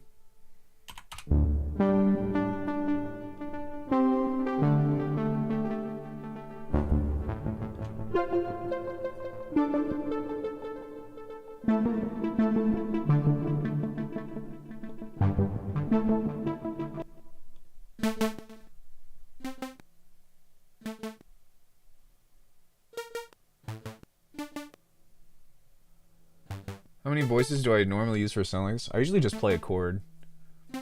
I used noise to create a sweep effect, didn't I? Yeah.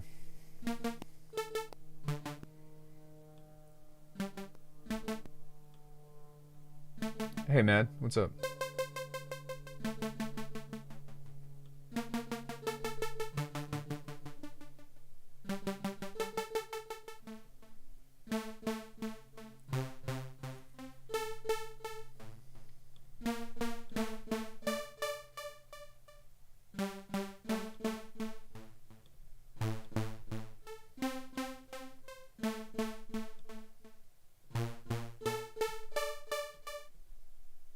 So now we can use this to creep in over time.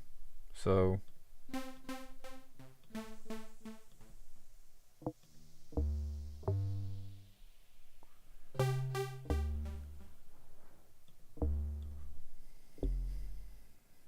It's almost like a pseudo delay.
It's nice.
This is definitely taking its time to get there.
So, I mean, yeah, this is how you can kind of create an organic thing that's alive. There's a lot of stuff that we can do with the sequencer, but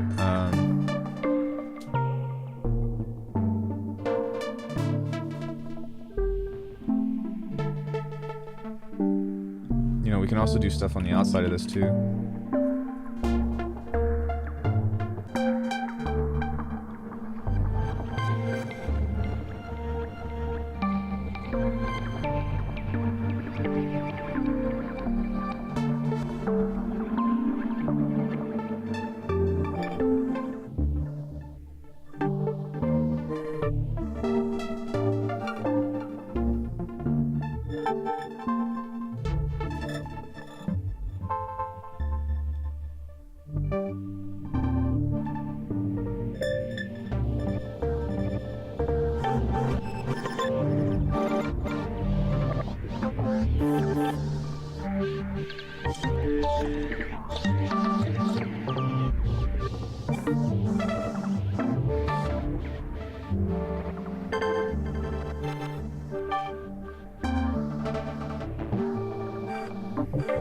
Yo, Aaron, what's up?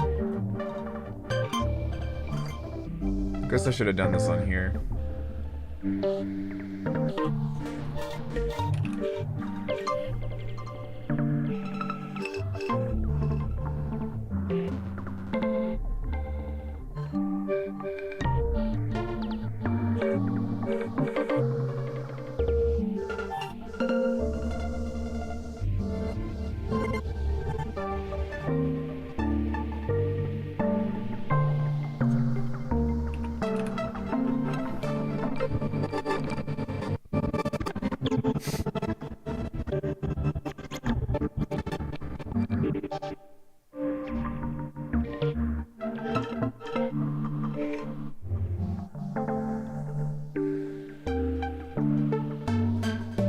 I haven't downloaded the demo yet, but I do want to take a look at it at some point.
So I mean, with this, you know, you can kind of just let the sequence play out. There's a lot of, I think I said this before, but there's a lot of other sequencing stuff that we can do as well. So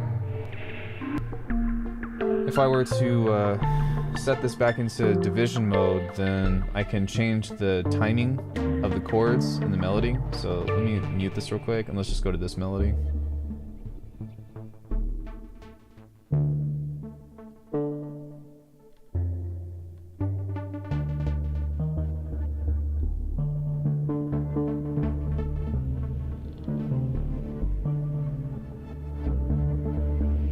Yeah, the new MIDI features are cool.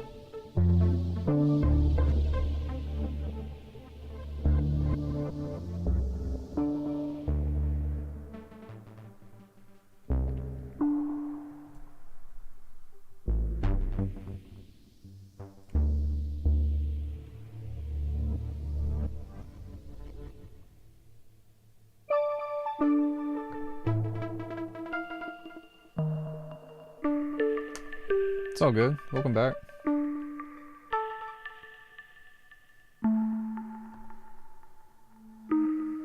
You can also set a trigger chance or an octave.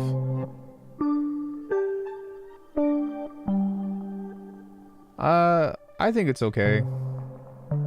It was really cool when it first came out, but now it's like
fuck yeah, that's sick.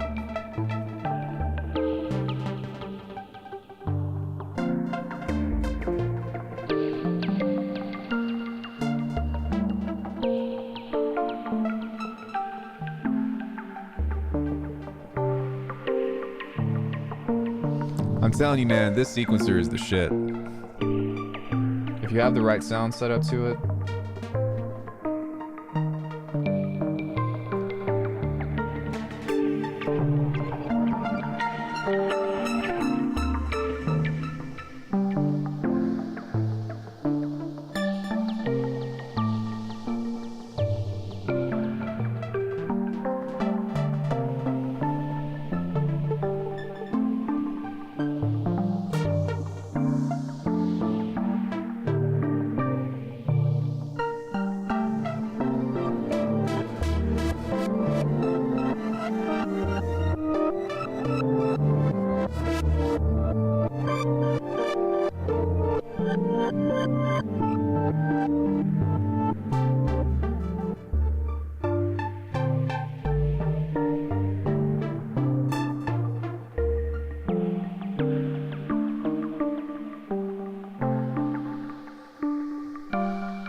Analogs?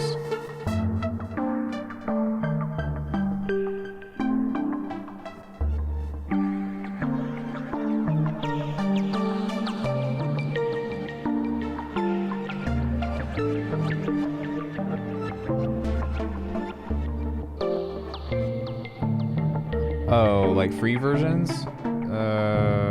Yeah, there's Melda Recorder, but it's not quite the same.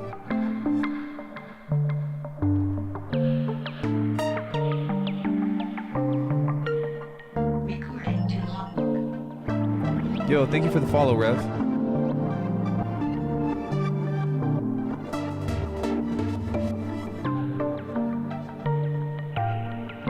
Let's see what else I can do on here.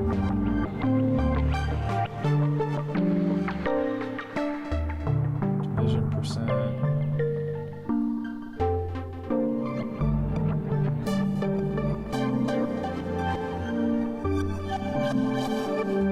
Got it, I have, thanks. Dude, rolling sampler's like 20 bucks. You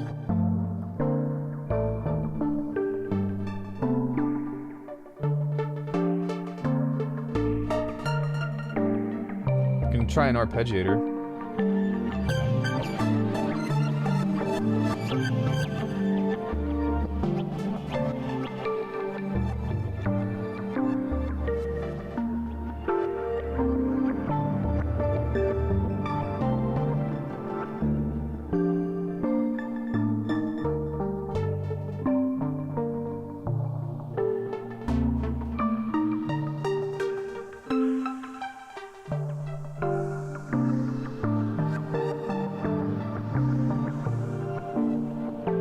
Not working.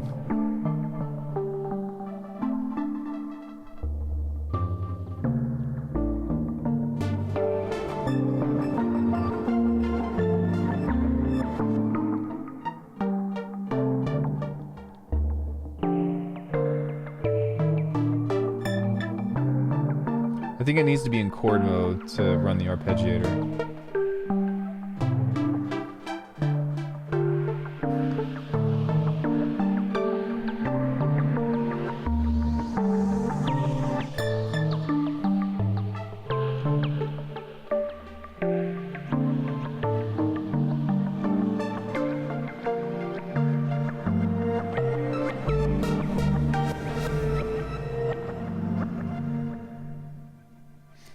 Okay, so I'm going to insert some new chords now. We're still going to have our old sequence, but you have up to 4 sequencers on this. I know you can't see what I'm doing, but...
I'm using the Oxy one.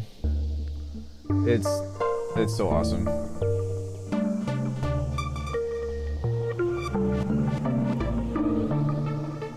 I'm gonna give this just a little bit of attack.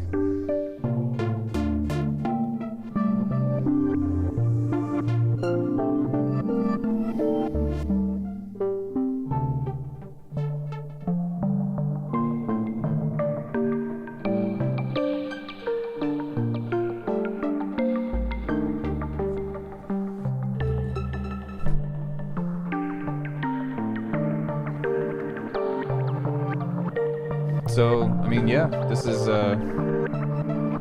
how you can create a generative sequence.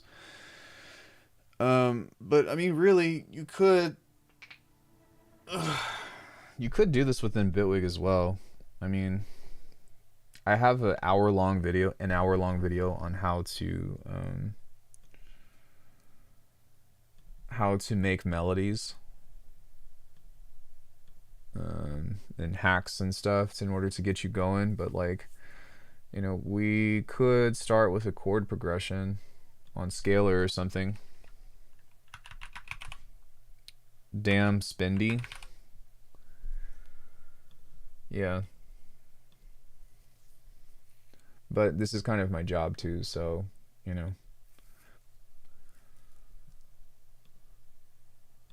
I'm not just a hobbyist, which there's nothing wrong with just being a hobbyist, but it's easier for me to justify purchases and stuff because everything, like pretty much all the money I make goes back into the channel, so.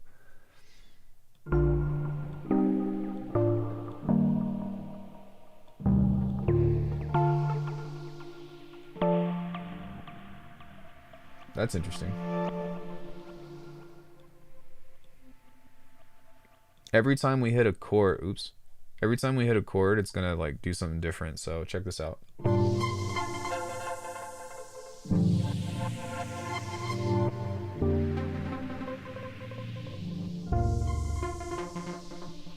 So, I mean, in theory, like, even if we just, that's really interesting, really cool too.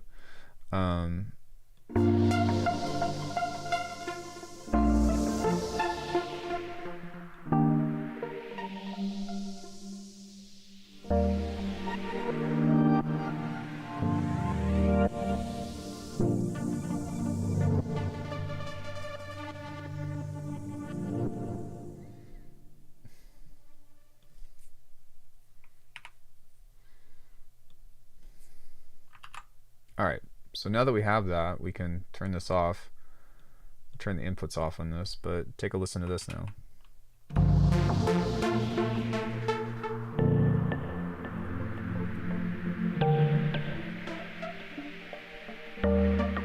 Yo, Boom, what's up?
I think we're gonna go back to this one.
Yeah, sometimes I do that with chords. Sometimes I do that with different arpeggiator. Well, I only have one phase plant patch going on right now, so there's that. But I do have an M1 Max.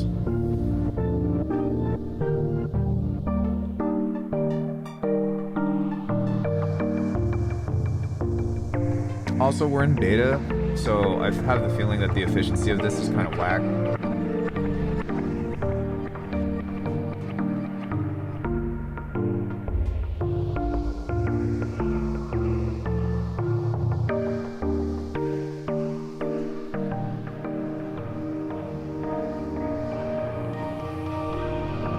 No, I didn't.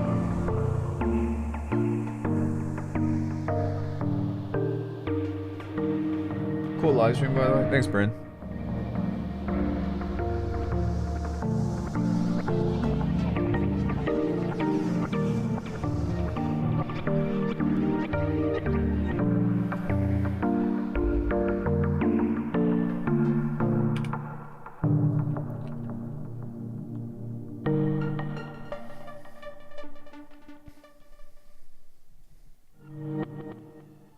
So, I mean, just, yeah, you can do it with a sequencer, you can do it with Bitwig tools, you can do it with whatever.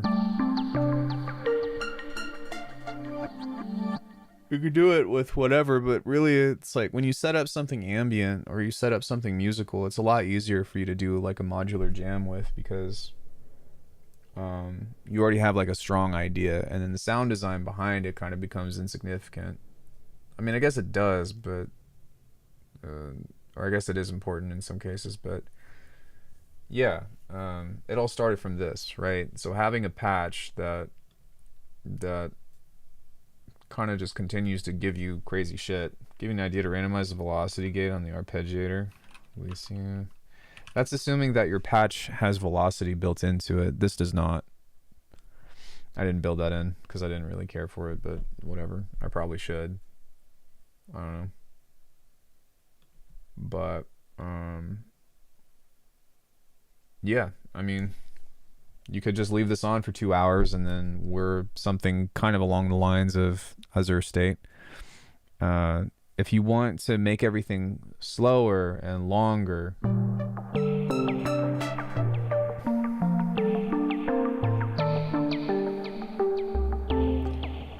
we can make the sequence slower.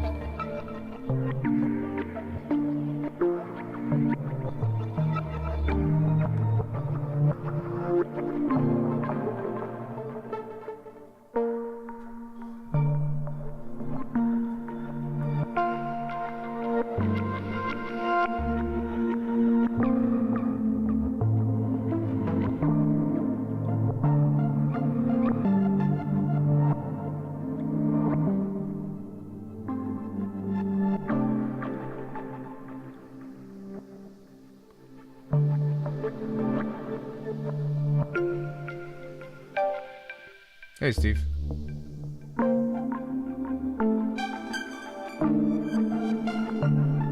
don't know. I'm relatively minimalist in a lot of ways. In some ways, I'm not.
Hey, NX, what's up?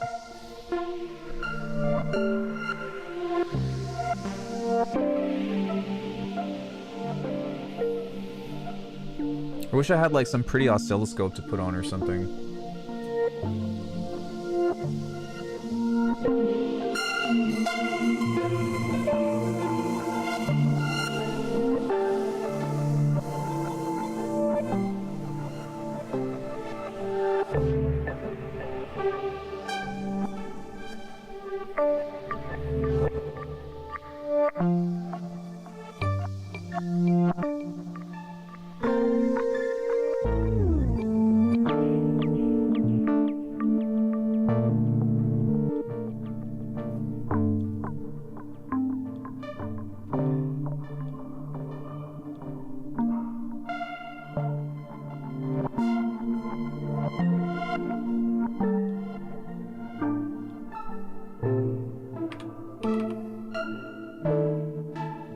Just using a reverser.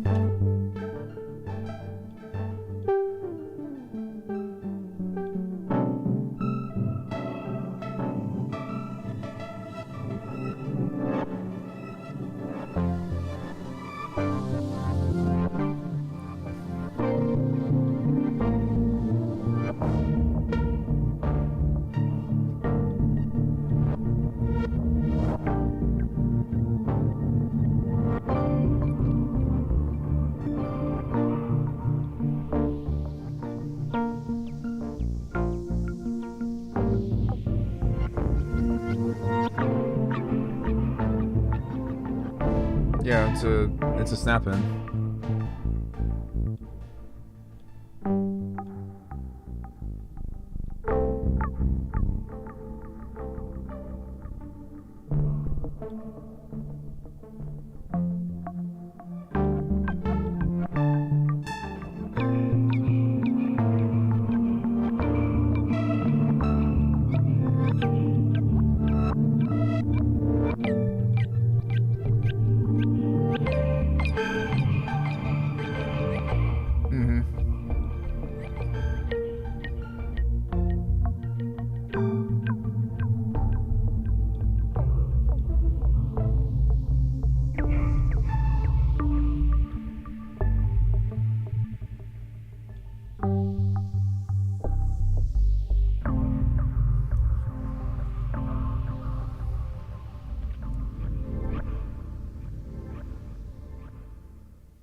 I wish that there was a way that we can send this to multiple lanes, because only having 3 lanes does kind of make this stuff a little bit more difficult. But it is cool.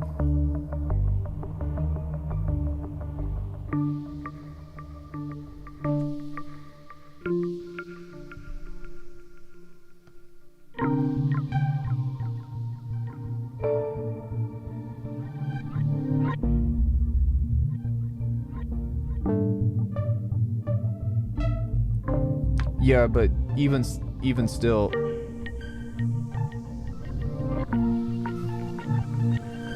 you only have 3 lanes, so you can only send everything to 1, 2, or 3 lanes. No, guys, it's not the same. You still can only send 1 generator to 1 lane at a time.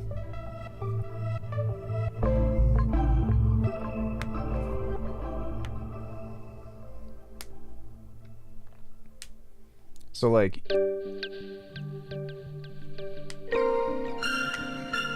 even if you have snap heap, you can't be like, okay, let's send generator 1 to here, generator 2 to here, generator 3 to here, generator 4 to here. You can't split that up. It has to go into one of these 3.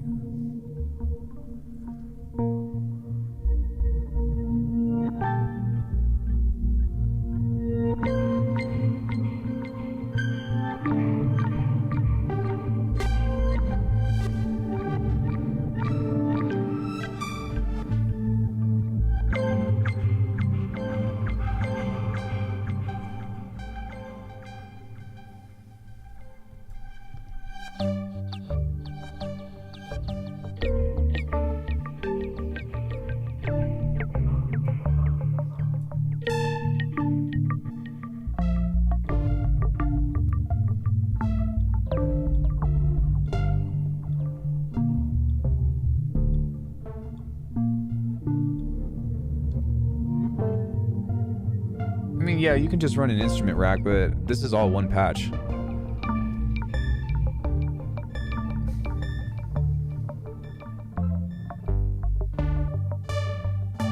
No, you can't.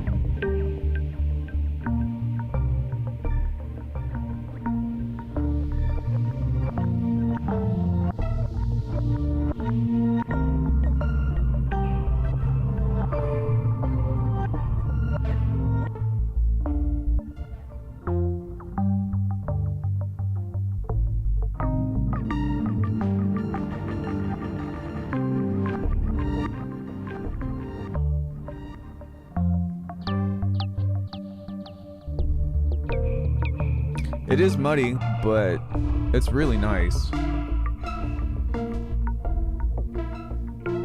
I could definitely pass out to this.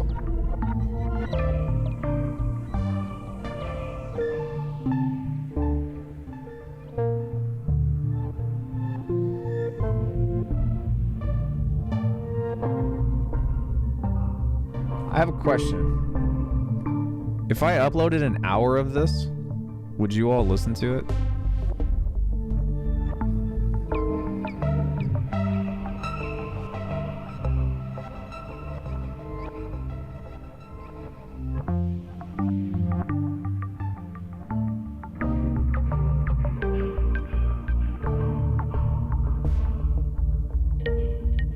Yeah, to fall asleep too.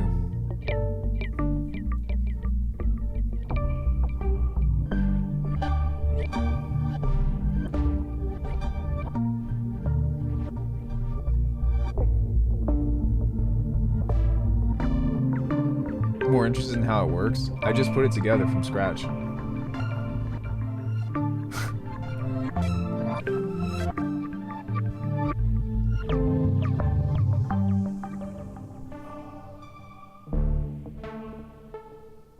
Anything for me. Thanks, dude. That's a real fan shit. I would never ask you to do something that I am either not willing to do or haven't done myself.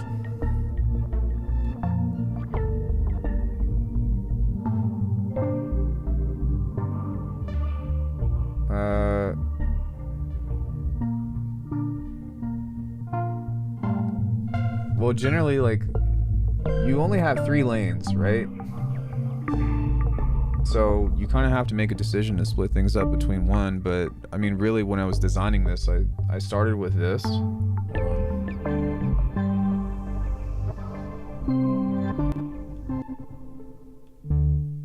I just started with this.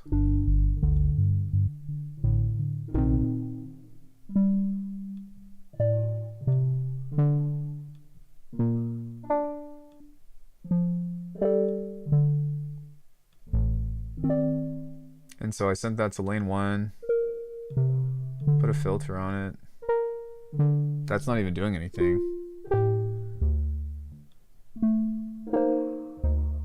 And then I was like, okay, well, let's do another layer now. And then I sent that to lane 2. So I just started distributing. And then I was like, all right, let's do another layer. Lane 2. This is like the physical sounding pluck. This is just noise that's going straight to lane 3.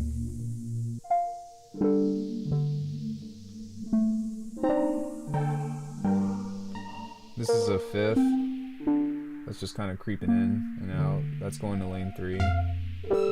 So I have 2 main layers that's going to lane 1 and 2, and then everything else kind of just goes to lane 3. Oh, I guess, shit, that went to lane 1. That was an oversight.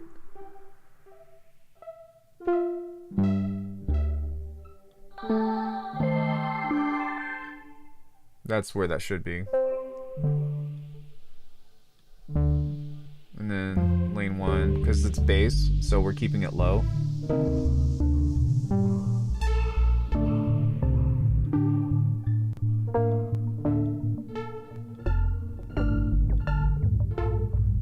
This was just like a chord rack that I built that comes in random.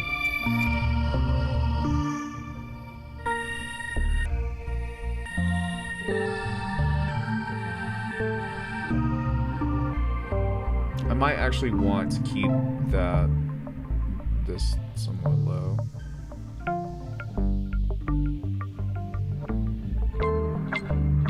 Yo, Al.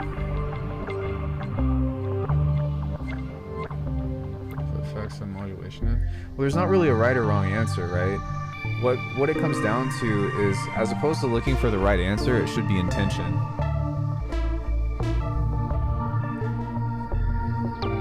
And developing intention just comes with like building a relationship of understanding effects.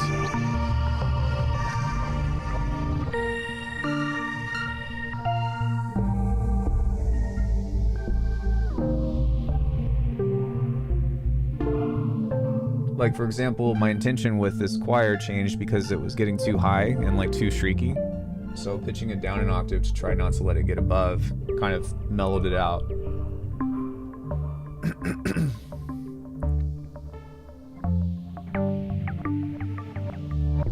But like, whenever you start anything, like, I think that having a clear path, not a clear path, but a clear goal about like, what do I want to do? If you want to just fuck around with sounds, then you need to give yourself that permission to be like, I'm just gonna break shit. If you need to be like, I want to create something that is ambient, it's like, all right, well, what are the ingredients to make ambient? It's the same thing with cooking, right? It's like, I want to make pasta. Well, what do you need to make pasta? You know, maybe you start off with just like basic bitch noodles and, you know, red sauce or white sauce, but then it's like, okay, well, now what else can I add to it to increase the flavor? This is no different. This is literally the same thing. It's just a matter of having a vocabulary of different sounds and ingredients to your effects, and like your sense are your ingredients, right? Different processes that you can apply. We need to make base cheese, so we need to like sample it into audio and then put it through more distortion or something. It's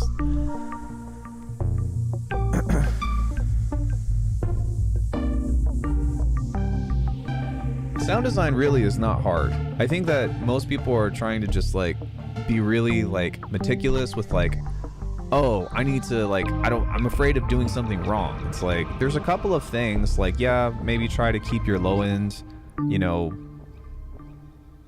under 100 hertz, somewhat in mono, somewhat, you know, watch out for frequencies that like hit really hard. So put a limiter at the end of everything. But other than that, it's like, it doesn't really matter.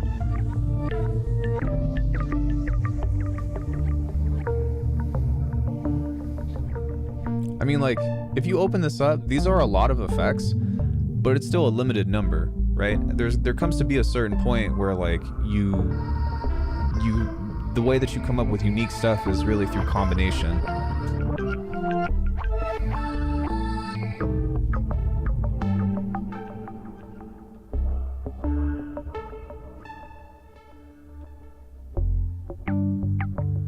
Is the stage where I'm well versed enough in DAW manipulation to actually realize the goal I have? I don't think that happens in the DAW. I think that happens with taking the time to develop and discover yourself as an artist and figuring out exactly what you like and what you don't like. Hold on one second. Corey's calling. This might be important.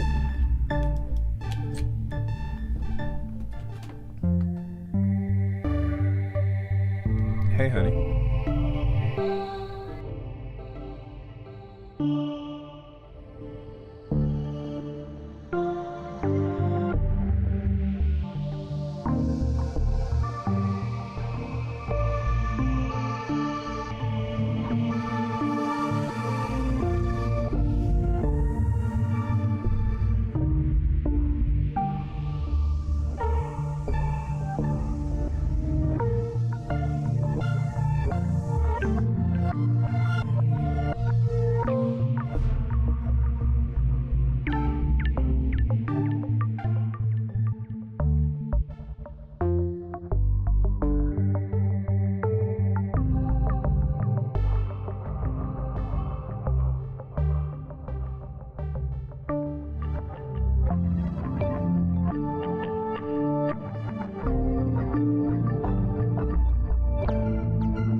Let's see if my camera turns back on.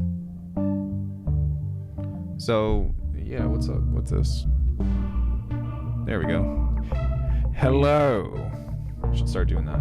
What's up, bitch? No, I'm just kidding. But yeah, I don't know. Does anybody have any questions about this in particular?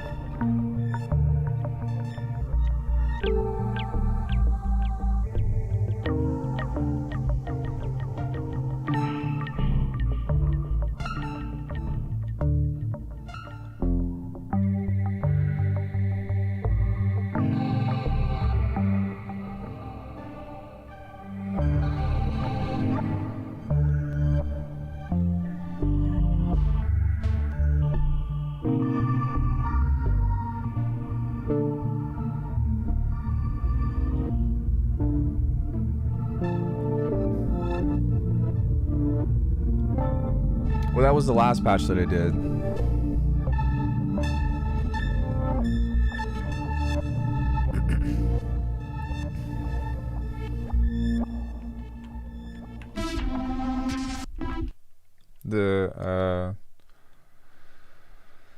Was it this one? No, what is this?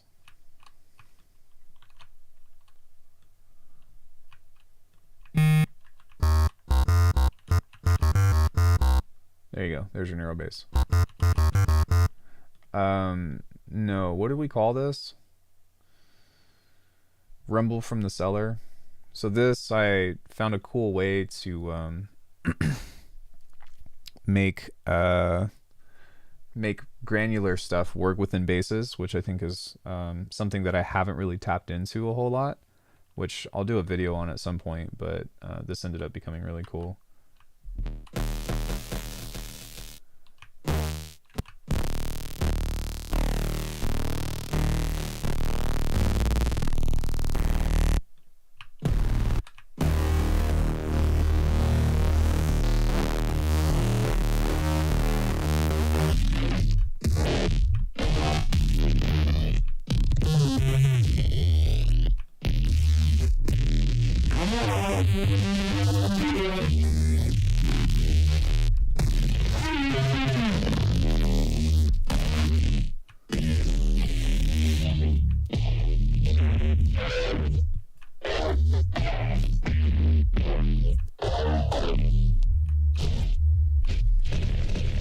The movie or the game?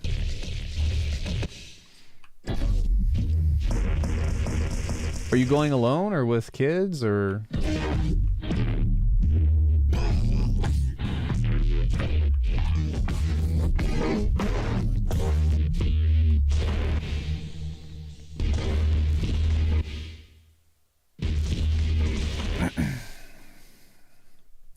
Yeah, this one came out pretty cool.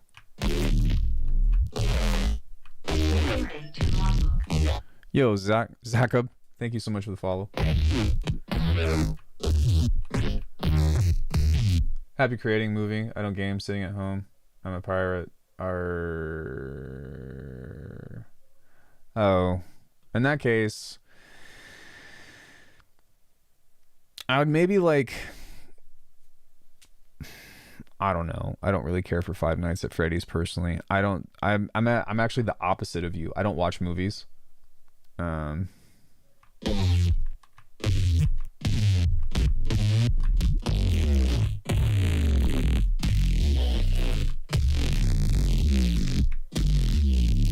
But have a good time.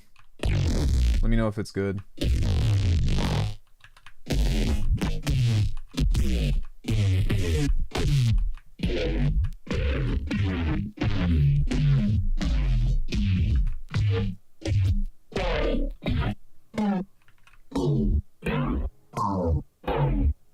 That's badass.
Oh yeah, definitely.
Yeah, this one's sick.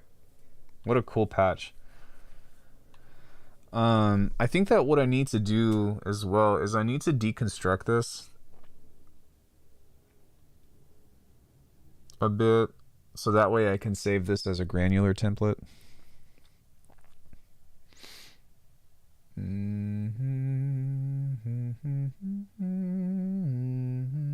Which isn't much, but it would be helpful to do that. So what I'm going to do is I'm gonna go here to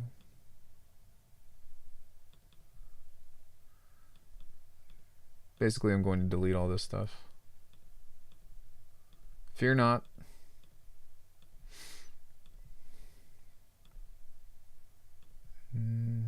That can stay, that because I don't really change that much, but I do really like what I've done here. So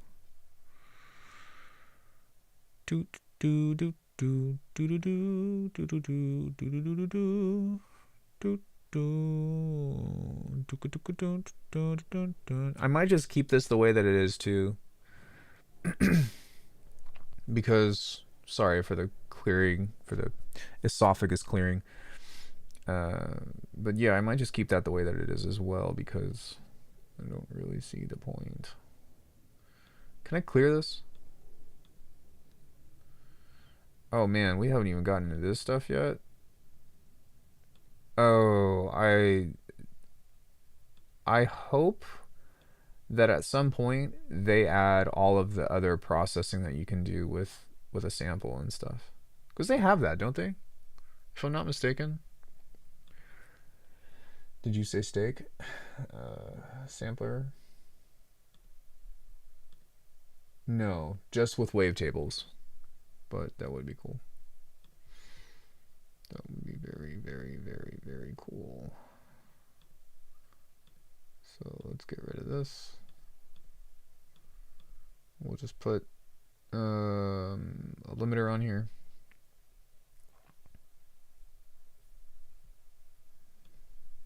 We're going to save this as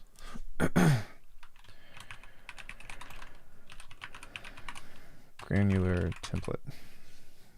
At some point, like, I low-key need to stop making these patches. Well, not like making them, but like I need to start thinking about what I'm going to do for, I don't know. I pretty much have the next pack just about ready to go. But the thing is like I just put Requiem out like in September.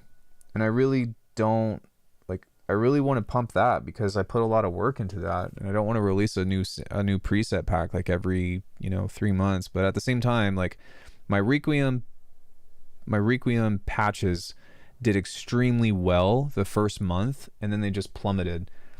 So from a business standpoint, I don't really know when to release these patches. Because like I made a bunch of money and like made a bunch of sales, and which was really cool. But then it just went, whew, and I was like, "Fuck, what happened?" So, maybe was it because I started working on the second one already, and everybody was like, "No, we're just gonna wait for the second patch or the second batch," or I don't know. I do not know. But I think now we have we have 36 items. There's one item that I'm going to remove. I'm probably going to remove the Requiem 2 template. Um, because I've made a much better version of this. So I'm not really doing like the open close thing anymore, I don't think. But then again, that's kind of, I don't know. Maybe I'll just leave it. I'll just leave it so that way if anybody wants to dive in and use that as a jump off point.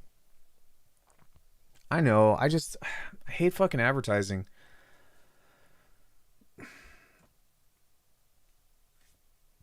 I don't like advertising because like I don't know.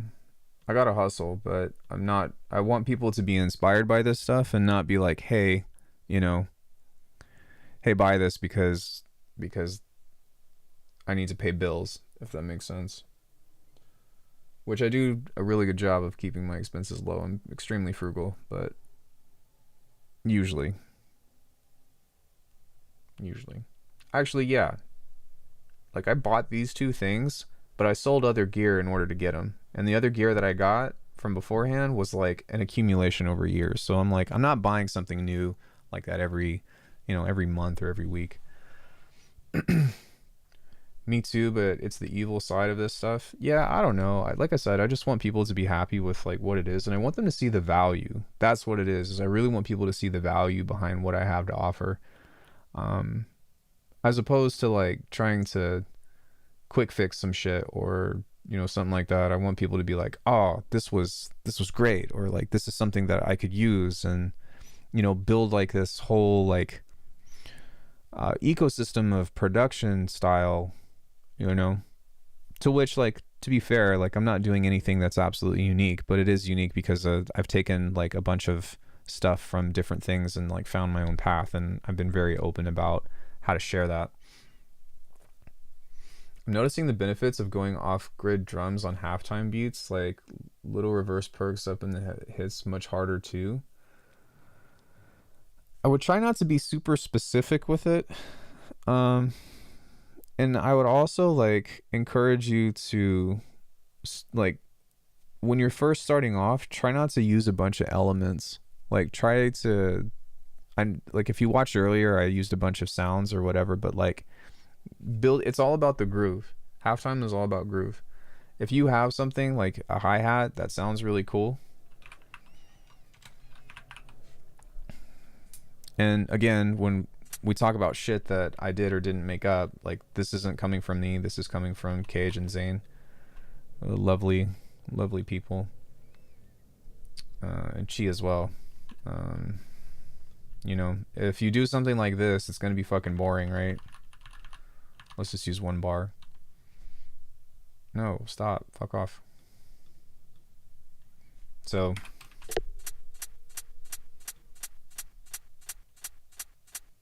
great. So what we want to do instead is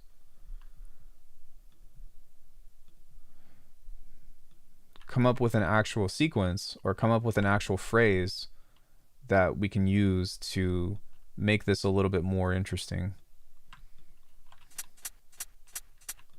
So I probably even want to go like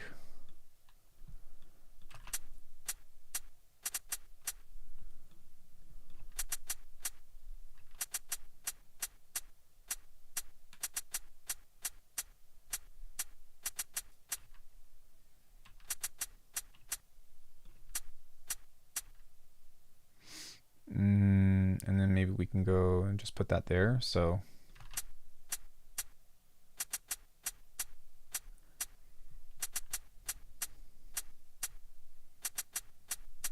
and like when you start to add in like your regular stuff,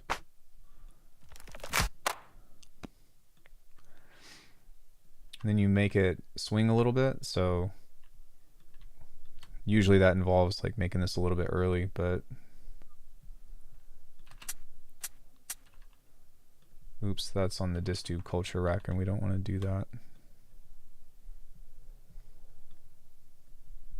Here we go. What the what? That was like some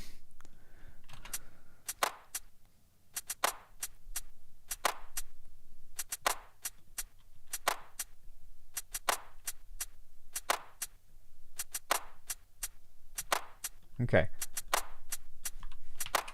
Now we can push everything a little bit forward.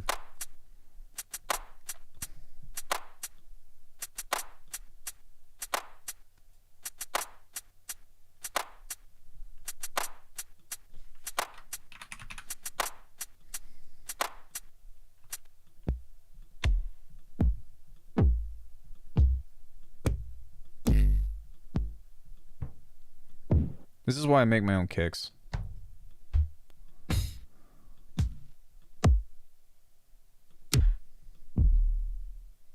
Actually, this will work out really well.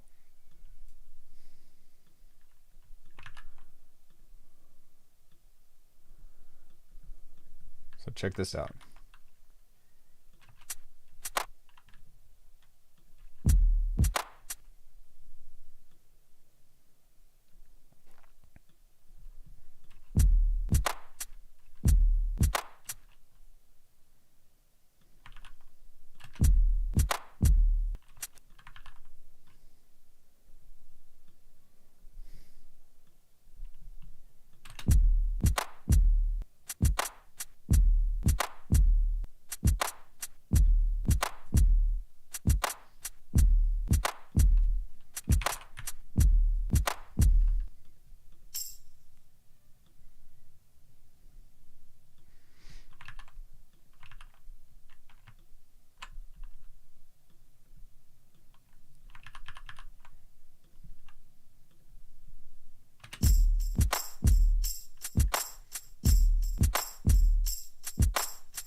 So like it's almost there. We need to make it bounce a little bit more. I do think that this hold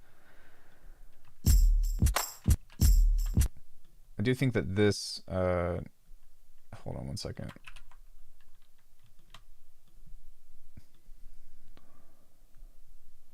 Needs just a little bit more push in order for it to bounce.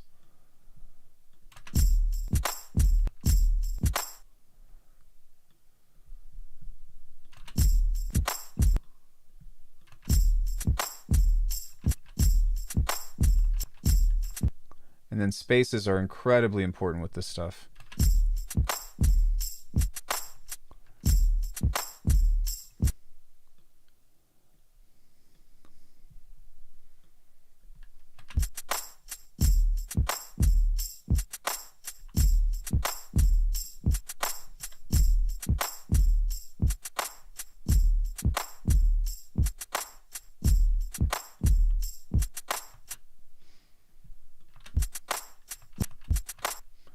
Maybe we can even move this a little bit late, so like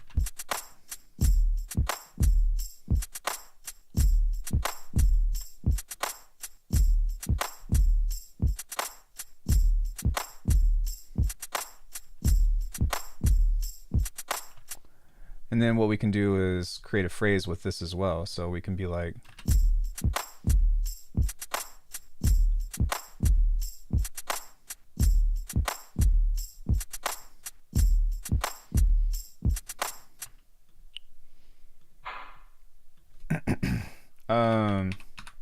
like David Pumpkins doing his own thing.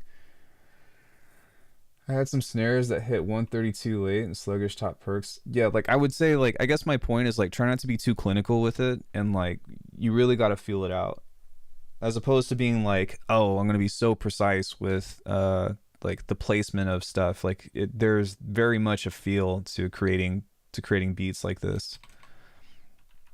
So we made a patch from granular that was a cool bass thing, and then we also did like a cool modular jam, which I also had a lot of fun doing.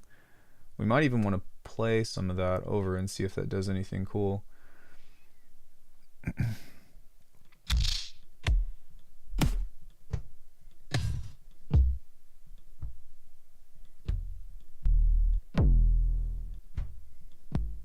Okay, I give up. Fuck that. I'm just gonna go to my own sample pack and pull one in because I might just be so specifically tuned to my own shit, I think is what's going on. So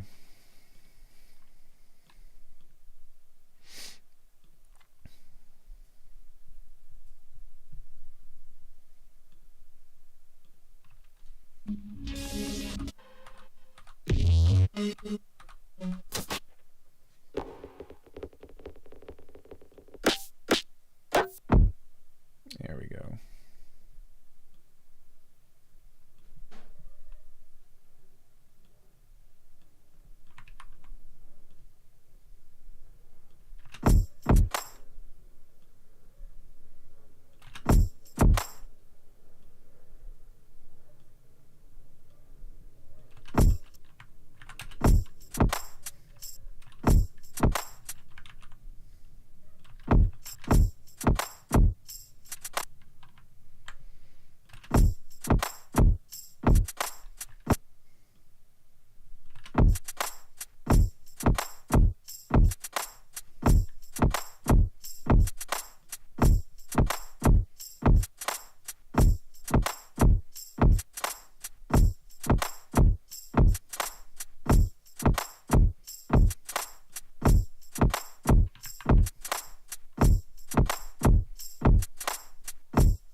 Almost. It's a little bit too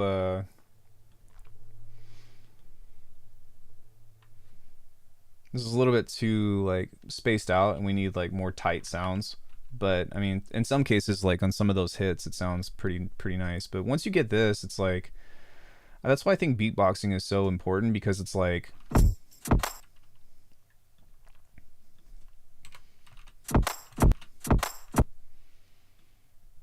on one sec. Lately, I'm making 4/4 beats in 3 measures, which also makes it swing. Yeah, it's just triplets.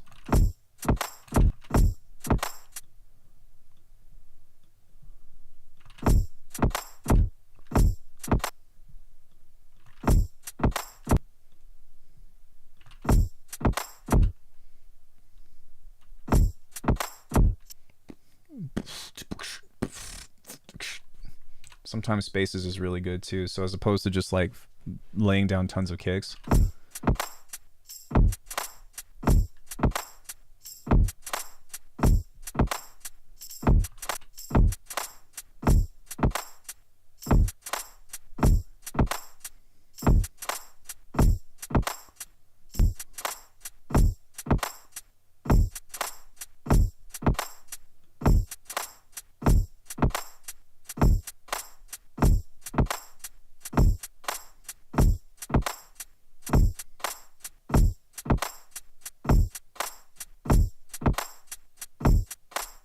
But what you find yourself paying attention to usually is the hat.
go for density.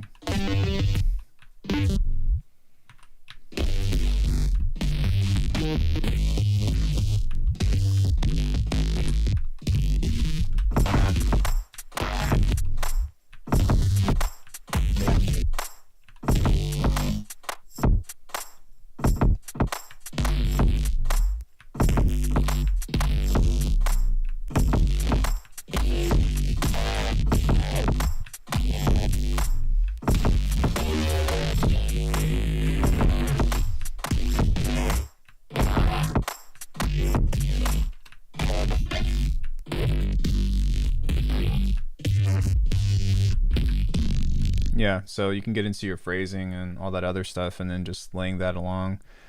I think that it's a lot easier to like use, instead of trying to use like this kind of stuff as your main bass, which you can do. I think that just like straight up 808s usually works really well for this kind of genre.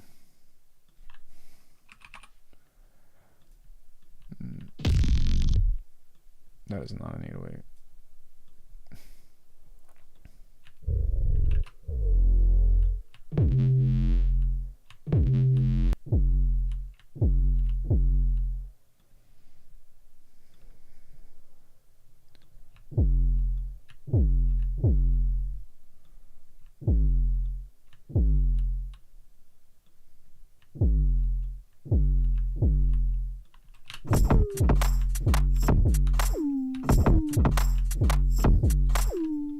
Right. So obviously that's going in with the computer keyboard, but whatever. But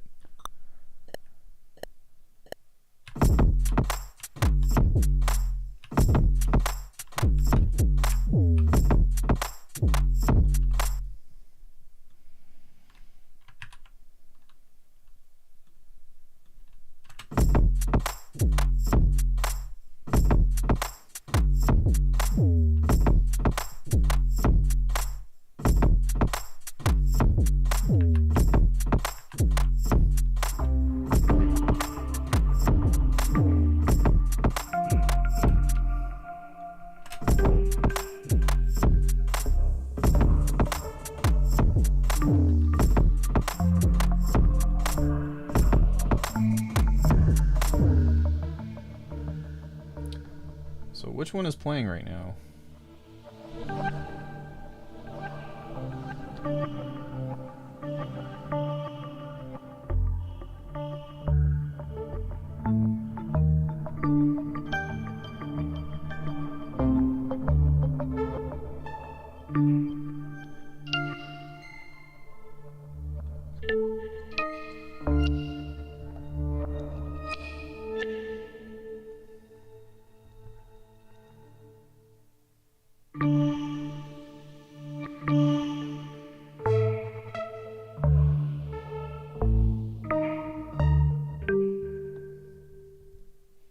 So if I were to move this over a bit, let's try that.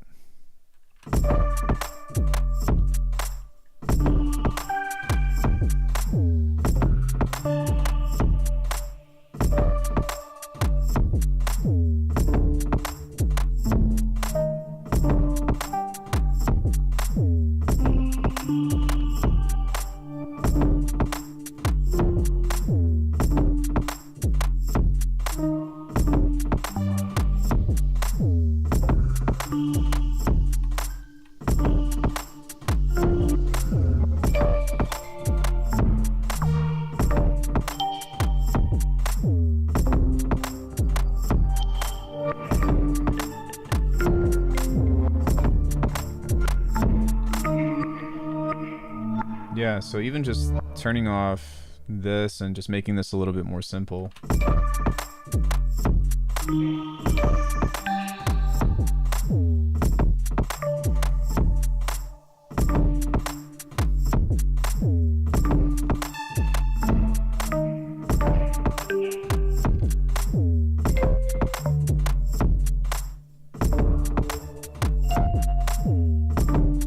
And then what I can also do, because this is pretty cool, but I can move this sequence to be a little bit longer. or slow it down a little bit. So it's gonna move off of time the more that it repeats, but by slowing this down just a tad, it's gonna kind of spread everything out. So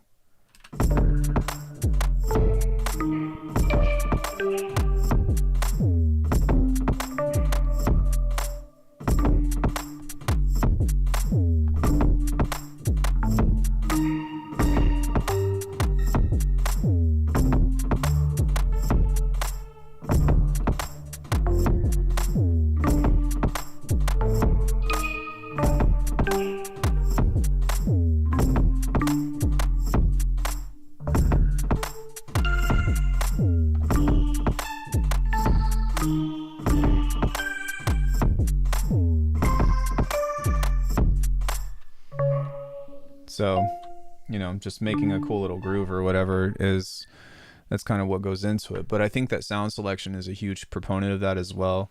I think that I could probably just use this melody for actually creating something, and maybe even this patch. But yeah, I agree. If you start with a kick and snare, then your whole idea becomes around, like, centered around your kick and snare. But if you start with, you know, let's look at something from Cage. If you look at it, like something like this,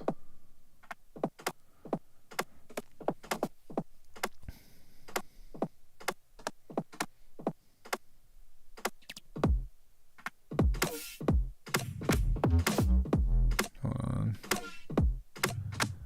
just percussion.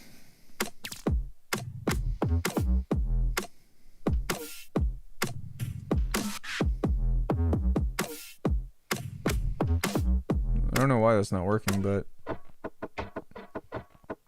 this would be a great example.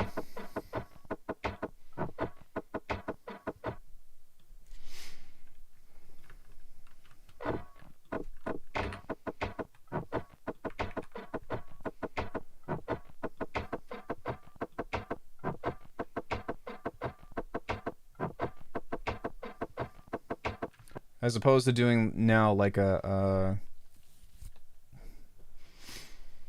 you know, I don't know, like a 808 type thing, or like a, like, it might just, it'll influence how I would want to place these kicks differently. So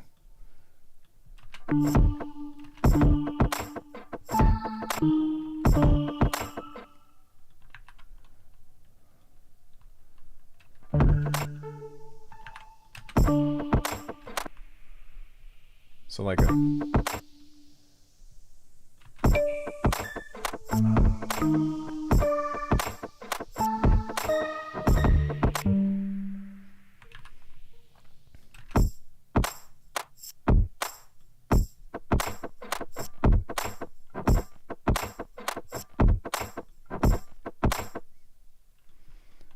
maybe even create some space right here.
Yo, I did a beat and way into it realized it had no melodic mid frequencies, but was fire anyway.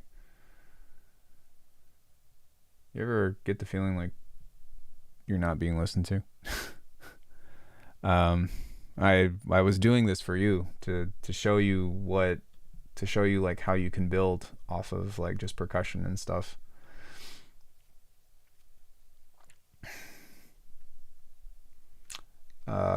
I hope that you learned something from rewatching this. But it's all about the groove. It's all about the groove. Don't be too meticulous with trying to be like, oh, this the snare placement needs to be here or whatever. Like you can literally put anything on beat.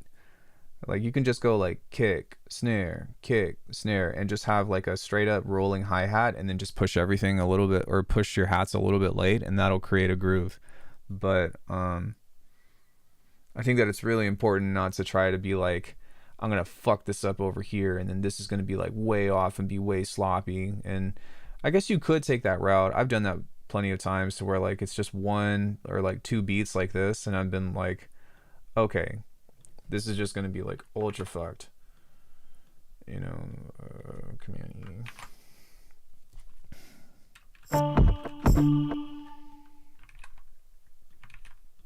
And we're just going to solo this, but I like might as well just fucking close my eyes, but you can move this like way the fuck off and have some kind of anchor point. So maybe something that's always on grid or whatever. But if you have something like this, it still works. But you have to build the rest of the beat around this groove. That's how you get this stuff to work. So like now it's oops, no, yes. So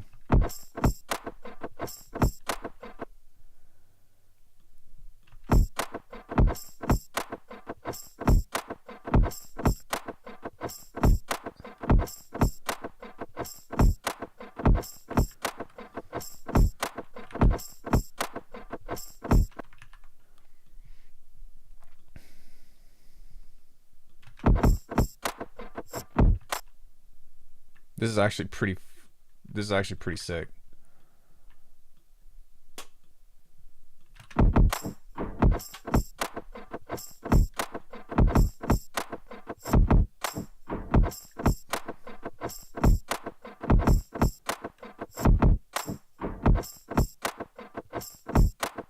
Just grooved better. It's not always going to be like that though, is what I'm saying. Like it's not always going to like, there's not a one size fits all. You got to realize that like it's sometimes it's going to work for you and sometimes it's not. So you need to be versatile in how you come about this. Yo, Davey, thanks for coming in, bro. I appreciate it. Like it's not, oh, I'm just going to move everything off grid and always figure it out. Like sometimes that doesn't work out and it just sounds silly. That's what I'm trying to get at.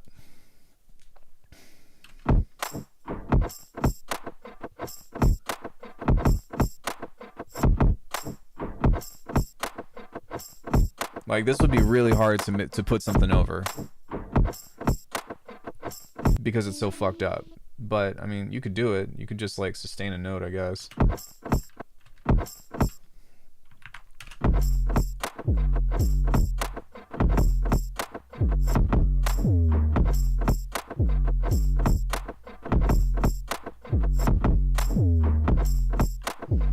I don't know.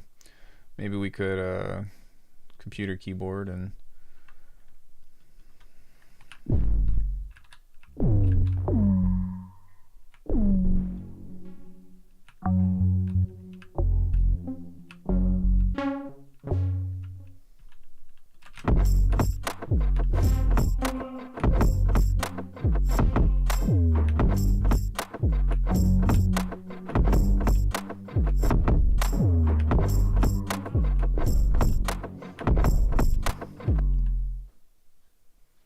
okay. Hey, honey.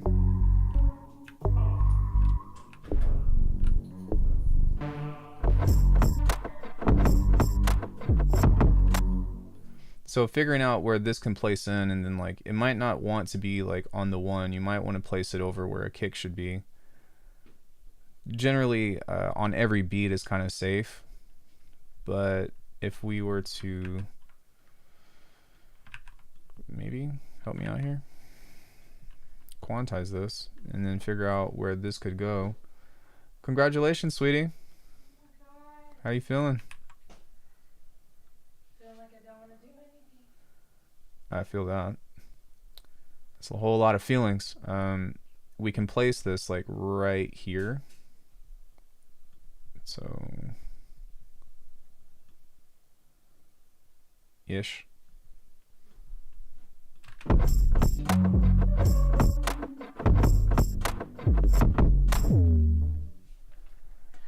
Hey baby.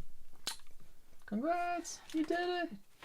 Yeah, and this is what I needed to pass for this particular exam because I have it randomized and I got this. Oh wow. So it was like... So it was a little bit easier than you thought? No, I thought it was hard. I didn't know how I did. No, I mean like the passing rate, because remember you said that it was a different value. Well, right, because it's different for they're randomized versions of the test, so no one gets... Right. Yeah.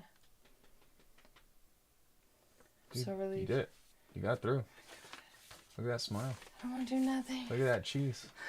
We'll hang out in just a bit, okay, babe? Open the windows or something? Yeah. So getting stuff to play nicely, like as far as like melodies and stuff, you just need to align some of your hits with your beats. Or wait, some of your phrasing with this. So, you know, if this lines up with the snare or whatever, then that can work. And then maybe for this one, we can kind of move this off to where this is going to hit at that last moment right there. So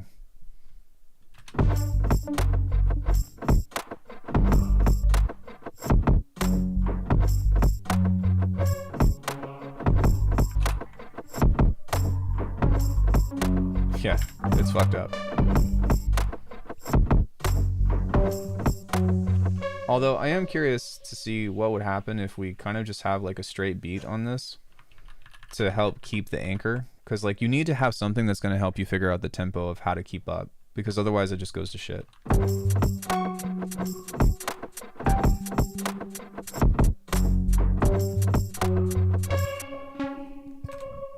Maybe that's a little bit too rigid, so maybe even just something like this.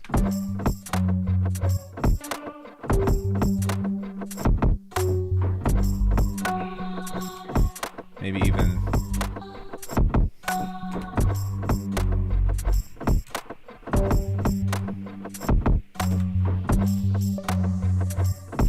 yeah, so once you start piling stuff on, you see how like you can run into some traps this way, because the drum groove might sound good on its own, but coming up with phrasing to make it fit within the world that you're building around this like really sloppy rhythm, if you're not accustomed to it, can be very challenging. We'll say that. So yeah, but in any case, I've been live for about 4 hours, so I think that I'm gonna call it, and I'm gonna hang out with Corey because she had a really big test and I told her that I'd make myself available. I also need to get today's beat up. Oh wait, no, I'm good. I made today's beat last night, but I need to get tomorrow's beat done. So we'll see. But I will be live tomorrow. I'm not really sure what I'm gonna do. Yeah, for sure. I hope that you guys had a good time. Yeah, I'm not really sure what I'm gonna do, but we will be having some fun and doing some kind of interesting thing, whether it be games or maybe I'll be doing some more sound design. But I hope that you all learned something and had some fun with me. Thank you so much for hanging out. Check out alchemy.com if you want to support the channel or become a member. Grab a lesson with me if you want to figure out how to do some weird stuff with FacePlan or Bitwig. Other than that, thanks guys. I really appreciate it. I will see you later.